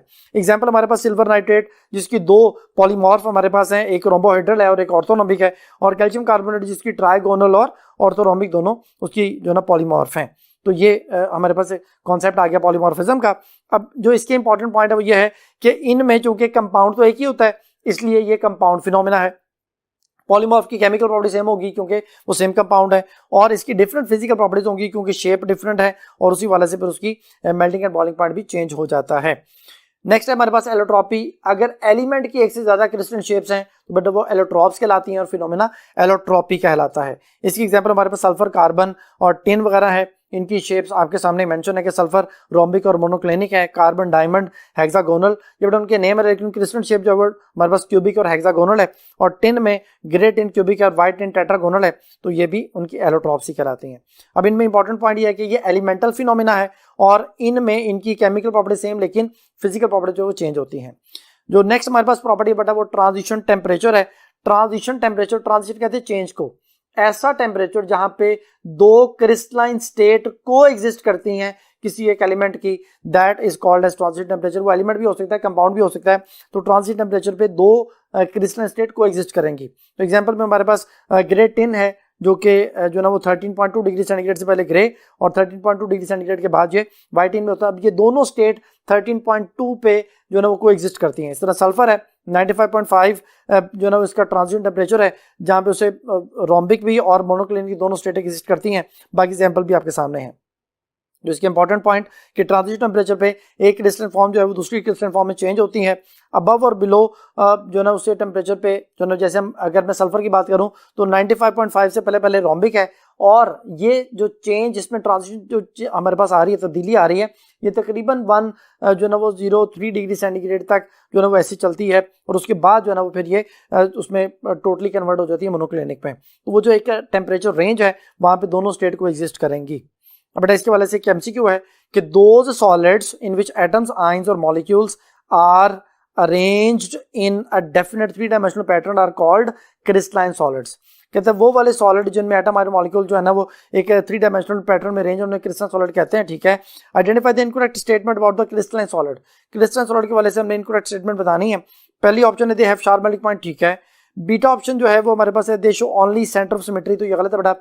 सेंटर ऑफ सिमेट्री जो है वो एक एलिमेंट है सिमेट्री का, इसके अलावा एक्सिस ऑफ सिमेट्री या प्लेन ऑफ सिमेट्री है। अभी आंसर एक्सप्लेनेशन में हम इसको एक्सप्लेन करते हैं। चार्ली दे शो एनिसोट्रॉपी, ठीक है, और delta they have cleavage plane, तो ये भी ठीक है, यानी अल्फा चार्ली डेल्टा ठीक है। बीटा इनकरेक्ट है बेटा। तो यहाँ पे आपके सामने देखें सेंटर ऑफ सिमेट्री, अगर किसी क्रिस्टलाइन शेप में आप कुछ ऐसी इमेजिनरी लाइन लगाएं जो किसी एक पॉइंट पे सारी की सारी जो है ना वो एक जगह पे मिलती हो, तो that point is called as centre of symmetry, वो उस बॉडी का सेंटर ऑफ सिमेट्री कहलाएगा। प्लेन ऑफ सिमेट्री ये है कि ऐसी इमेजिनरी लाइन जो कंपाउंड को दो हिस्सों में डिवाइड करे और वो दोनों एक दूसरे के मिरर इमेजेस दिखाई दें, उसे बड़ा प्लेन ऑफ सिमेट्री कहते हैं। और एक्सिस ऑफ सिमेट्री एक ऐसी इमेजिनरी लाइन है जहां पे अगर क्रिस्टल को रोटेट किया जाए तो जो ना उसके दोनों इक्वल पार्ट जो है वो आपके सामने शो हों, that is called as axis of symmetry. तो फिर ये तीनों जो ना वो आप कह सकते हैं एलिमेंट्स हैं सिमेट्री के। तो यहाँ पे उसने कहा है कि जी they show only centre of symmetry, तो ये गलत हो गया। They can show axis, they can show plane of symmetry. तो फिर जो इस एमसीक्यू का हमारे पास आंसर हुआ, जो इनकरेक्ट उसने पूछा था वो बीटा है, तो ये इसका आंसर हो गया बेटा।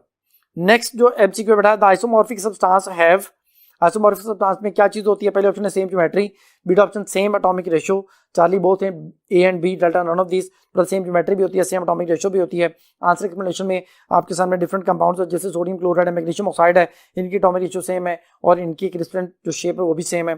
तो फिर इस एमसीक्यू का आंसर हुआ Charlie option both A and B. Next MCQ बेटा, which one of the following is the crystalline solid? कौन सा क्रिस्टलाइन सॉलिड है? पहले ऑप्शन है glass, beta plastic, Charlie rubber, delta diamond. तो डायमंड जो है वो क्रिस्टलाइन सॉलिड है, बाकी सारे तो नॉन क्रिस्टलाइन या एमॉर्फस हैं, तो इस एमसीक्यू का भी डेल्टा आंसर। नेक्स्ट एमसीक्यू बेटा, the temperature at which one crystalline form of the substance changes into another form is called. वो टेम्परेचर जहां पे एक क्रिस्टलाइन फॉर्म दूसरी क्रिस्टलाइन फॉर्म में चेंज हो जाए उसे क्या कहते हैं? उसको बेटा ट्रांजिशन टेम्परेचर कहते हैं। पहली ऑप्शन है transition temperature, beta absolute temperature, Charlie critical temperature, delta optimum temperature. तो इस एमसीक्यू का फिर अल्फा आंसर। नेक्स्ट एमसीक्यू बेटा, the existence of an element in more than one crystalline form is called allotropy and these forms of elements are called allotropes or allotropic form allotrops have। बेटा पहले तो definition आ गई allotropy की, अब वो कहते हैं एलोट्रॉप्स में क्या चीज होती है? पहले ऑप्शन है same physical and chemical properties, but इनकी जो है ना वो फिजिकल प्रॉपर्टी सेम नहीं होती, केमिकल प्रॉपर्टी सेम होती है। Beta same chemical but different physical property, ये सही है। चार्ली ऑप्शन है different chemical but same physical properties, और डेल्टा ऑप्शन है कि different chemical and different physical properties. तो फिर इस एमसीक्यू में बेटा क्योंकि इनकी केमिकल प्रॉपर्टी सेम होती हैं और फिजिकल प्रॉपर्टीज जो है वो डिफरेंट होती हैं, तो इस एमसीक्यू का फिर बीटा आंसर। नेक्स्ट एमसीक्यू बेटा, एमॉर्फस मींस, एमॉर्फस का लफ्जी मतलब क्या होता है? पहले ऑप्शन है विदाउट एनी स्पेसिफिक स्पेस, ये बेटा उसकी जो लफ्जी मतलब है ये उसका आंसर हो सकता है। बीटा ऑप्शन है विदाउट एनी ट्रांजिशन टेम्परेचर, तो ये गलत बेटा, ट्रांजिशन टेम्परेचर का एमॉर्फस में कोई ताल्लुक नहीं है। चार्ली ऑप्शन है विदाउट एनी फोर्स, तो ये भी ठीक नहीं है। डेल्टा विदाउट मोशन, ये भी ठीक नहीं है। इसका मतलब है विदाउट एनी स्पेसिफिक स्पेस, तो फिर इस एमसीक्यू का alpha answer. Next MCQ, electrical conductivity of graphite is greater in one direction than in another due to. ये प्रॉपर्टी बेटा एनआइसोट्रॉपिक प्रॉपर्टी है, तो फिर पहली ऑप्शन है आइसोमॉर्फिज्म, बीटा ऑप्शन है cleavage plane, Charlie anisotropy, delta symmetry. तो इस एमसीक्यू का फिर चार्ली आंसर। नेक्स्ट बेटा जो स्लाइड आपके सामने शो हो रही है वो है टाइप्स ऑफ क्रिस्टलाइन सॉलिड। अब बेटा इसमें जो है ना वो कंपैरिजन किया गया है, ये बड़ी मेहनत के साथ ये स्लाइड्स बनाई गई हैं, बड़ी ज़बरदस्त स्लाइड है जिसमें कंपैरिजन सबके साथ जो है ना वो शो किया गया है। प्रॉपर्टीज में हमारे पास सबसे पहले स्ट्रक्चर, फिर उसमें आगे मेटालिक है, आयनिक है, कोवलेंट है, मोलेकुलर सॉलिड्स हैं बेटा। तो एग्जांपल जो है ना हमारे पास जो इसकी आती है स्ट्रक्चर में, एग्जांपल जो हमारे पास आ रही है सोडियम, आयरन और कॉपर मेटालिक सॉलिड की एग्जांपल है। सोडियम क्लोराइड, कैल्शियम ऑक्साइड और पोटेशियम सल्फेट जो है ये आयनिक सॉलिड की एग्जांपल है। कोवलेंट सॉलिड में दो तरह की टाइप्स हमारे पास आते हैं कि जब कोवलेंट बॉन्ड में जाइंट मॉलिक्यूल्स हमारे पास आएंगे, जैसे सिलिकॉन कार्बाइड है, एल्यूमिनियम नाइट्राइड है, और जब एटम्स आपस में ज्वाइन करेंगे जिनमें हमारे पास जो है वो ग्रेफाइड आ जाता है, कैडमियम आयोडाइड आ जाता है, तो ये डिफरेंट आ जाते हैं। तो जो हमारे पास जो ना वो डिफरेंट जाइंट मॉलिक्यूल्स आते हैं उसमें डायमंड भी आता है, तो ये उसकी एग्जाम्पल आ गई। मोलेकुलर सॉलिड्स में हमारे पास जो आयोडीन है, सल्फर S8 है, इसके अलावा C10H8 नेफ्थलीन है बेटा, और HCl है, मीथेन है, ये सारे मॉलिक्यूल्स की फॉर्म एग्जिस्ट करते हैं। अब इनके कॉन्स्टिट्यूएंट जो पार्टिकल्स हैं मेटालिक सॉलिड में वो एटम्स होते हैं, आयनिक सॉलिड में आयंस हैं जो कि पॉलीमॉर्फिज्म आइसोमॉर्फिज्म दोनों शो करते हैं, और कोवलेंट सॉलिड में तो मैंने बता दिया कि अगर वो एटम्स हैं जो कि आपस में उनको ज्वाइन कर रहे हैं तो वो नेटवर्क स्ट्रक्चर होते हैं। अगर बेटा वो नेटवर्क स्ट्रक्चर में तो मॉलिक्यूल्स हैं जैसे डायमंड वगैरह है, वो मॉलिक्यूल्स नेटवर्क स्ट्रक्चर में ज्वाइन करते हैं, और अगर एटम्स हैं तो ज्वाइन कर रहे हैं तो फिर वो लेयर्ड स्ट्रक्चर जो है उसको फॉलो करते हैं। और जो मोलेकुलर सॉलिड्स हैं इसमें हमारे पास जो है ना वो मॉलिक्यूल्स आ जाते हैं जो इसके कॉन्स्टिट्यूएंट पार्टिकल्स हैं। अब आते हैं type of substances. Type of substances में हमारे पास जो मेटालिक सॉलिड्स हैं, metals element with low electronegativity, ऐसे मेटल्स जिनकी इलेक्ट्रोनेगेटिविटी कम होती है वो मेटालिक सॉलिड बनाते हैं।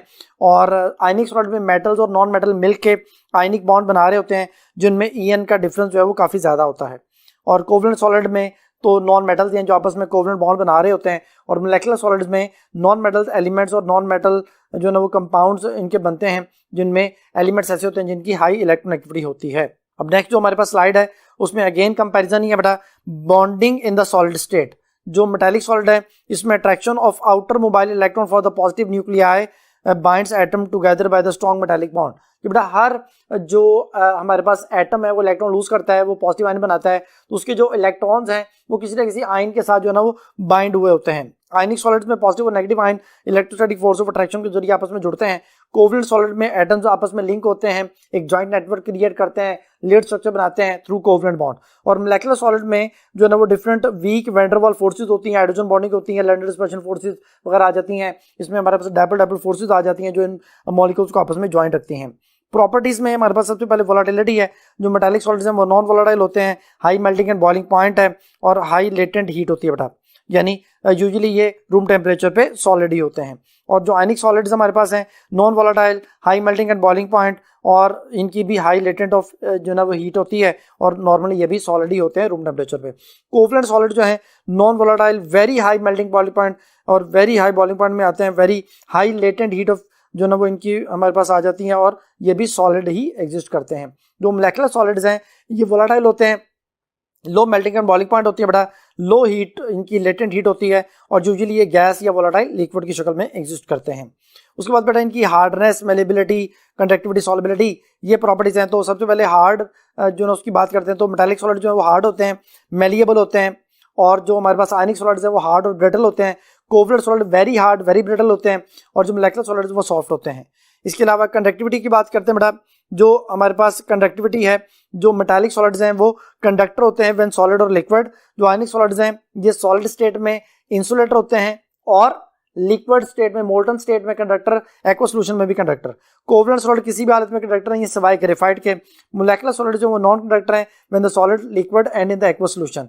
अ फ्यू जो एग्जांपल्स हैं जैसे HCl है वाटर में, वो इलेक्ट्रोलाइट बनाते हैं इसलिए वो कंडक्टर बन जाता है।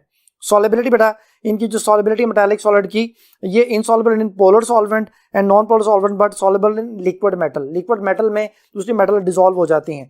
आयनिक सॉलिड जो है वो पोलर सॉल्वेंट में डिसॉल्व हो जाते हैं। जो कोवलेंट सॉलिड्स हैं वो तमाम सॉल्वेंट्स में इनसॉल्युबल होते हैं। और जो मोलेकुलर सॉलिड्स हैं ये भी लाइक डिसॉल्व वाई का कॉन्सेप्ट है कि जो पोलर है वो पोलर में हल होंगे, नॉन पोलर में हल होंगे। बेटा इनके वाले से कुछ MCQs हैं। पहला MCQ है, विच of the following statement about the ionic solid, covalent solid and molecular solid is incorrect. कौन सी बात इनकरेक्ट है? पहले नंबर पे हमारे पास जो कॉलम बने हुए हैं प्रॉपर्टीज हैं, फिर आयनिक, कोवलेंट और मोलेकुलर सॉलिड का कंपैरिजन है। एग्जांपल, आयनिक की सोडियम क्लोराइड, कैल्शियम ऑक्साइड ठीक है, कोवलेंट की डायमंड सिलिकॉन कार्बन ठीक है, मोलेकुलर सॉलिड की आयोडीन कार्बन ऑक्साइड HCl और आइस ठीक है। बेसिक कंपोनेंट आयनिक सॉलिड में आयंस हैं, कोवलेंट में एटम्स हैं और मोलेकुलर सॉलिड में मॉलिक्यूल्स हैं ठीक है। चार्ली ऑप्शन है electrical conductivity, ionic solid non conductor in solid state ठीक है, covalent solid non conductor except graphite ये भी सही है। डेल्टा ऑप्शन है molecular solid non conductor except HCl in water ये भी सही है। डेल्टा ऑप्शन है melting and boiling point, ionic solid is very high melting and boiling point और कोवलेंट में लिखा है very low melting and boiling point. तो ये गलत है बेटा, सबसे ज्यादा melting boiling point covalent solid के होते हैं, जैसे डायमंड दुनिया की सबसे हार्ड चीज है।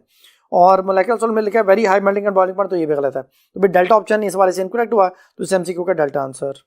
नेक्स्ट MCQ है, विच of the following set of the solid elements A, B and C include a giant metallic structure, a macromolecular structure and a simple molecular structure।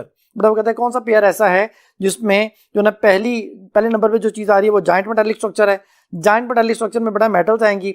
Sodium giant metallic structure नहीं बनाता बेटा, aluminium giant metallic structure बनाता है। अब अपने देखना aluminium पहले number पे कहाँ पे, तो ये चार्ली और डेल्टा ऑप्शन में एल्यूमिनियम पहले नंबर पे है। दूसरे नंबर पे उसने कहा कि जी मैक्रोमोलिकुलर स्ट्रक्चर बेटा ये सिलिकॉन का होता है, तो सिलिकॉन दूसरे नंबर पे चार्ली ऑप्शन में है। तो फिर हमारा आंसर जो है वो चार्ली होगा, क्योंकि लास्ट नंबर पे सिंपल मोलेकुलर स्ट्रक्चर जो सल्फर का होता है वो भी चार्ली में ही बनता है, तो इस MCQ का फिर चार्ली आंसर। नेक्स्ट टॉपिक है बेटा यूनिट सेल। यूनिट सेल वो बेटा स्मॉलेस्ट पार्ट है किसी भी क्रिस्टल का जो उस क्रिस्टल की तमाम प्रॉपर्टीज को एग्जिबिट करता है।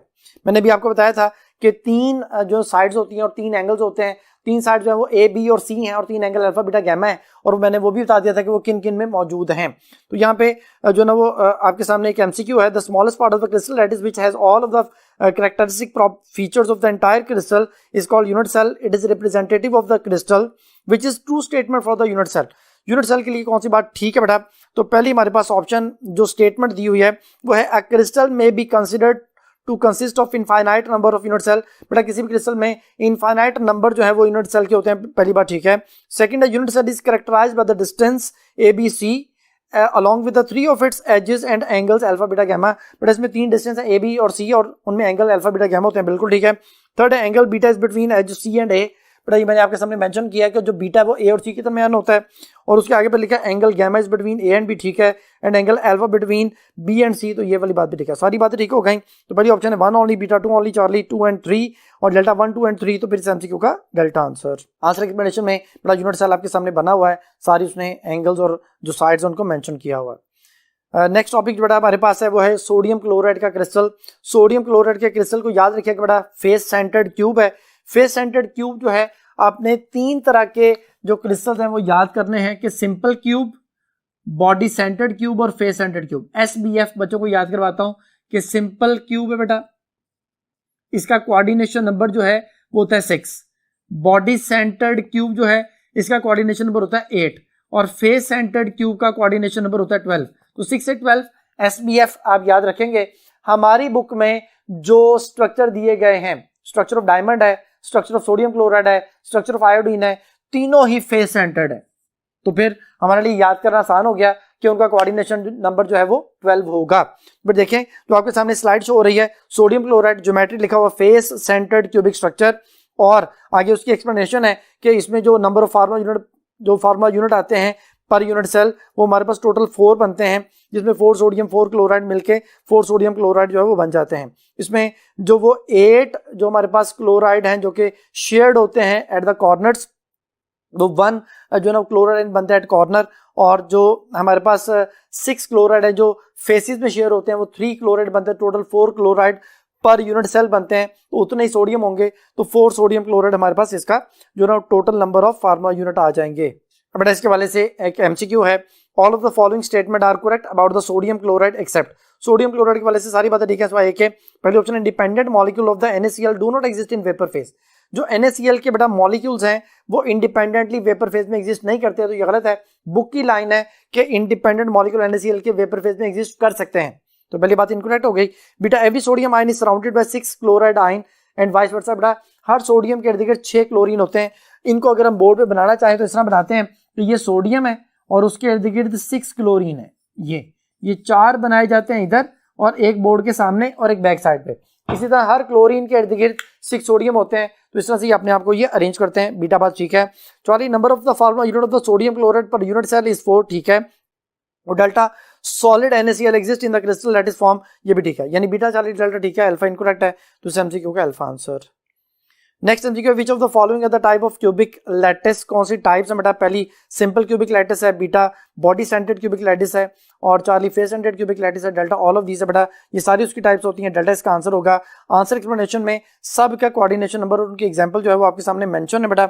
मैं जरा इनको सबको जरा एक्सप्लेन आपके सामने कर देता हूं कि अगर इस तरह से आपके सामने एक जो ना वो क्यूब बने जिसमें एटम्स सिर्फ कॉर्नर्स पे हों जो अरेंज हों और बाकी सारे इरेगुलर हों, तो ये सिंपल क्यूब है। इसको हम बोलते हैं लैटिस पॉइंट, कि अगर lattice point at the corner है तो वो सिंपल है, सिंपल क्यूबिक स्ट्रक्चर कहलाता है। और अगर हम इस तरह से कहें कि जो लैटिस पॉइंट हैं वो एट द कॉर्नर्स हैं और उसके अलावा पूरी बॉडी के सेंटर में है, तो ये बॉडी सेंटर्ड क्यूब कहलाता है। इसी तरह बेटा अगर लैटिस पॉइंट जो हैं वो कॉर्नर्स पे मौजूद हैं, इस तरह से हम इसको बना लेते हैं, और उसके साथ साथ हर फेस के सेंटर में भी हैं, यानी ये लैटिस पॉइंट आ गए एट कॉर्नर्स और हर फेस के सेंटर में, यहाँ पे इधर इधर इधर इधर और इधर, तो ये फेस सेंटर्ड क्यूब कहलाता है।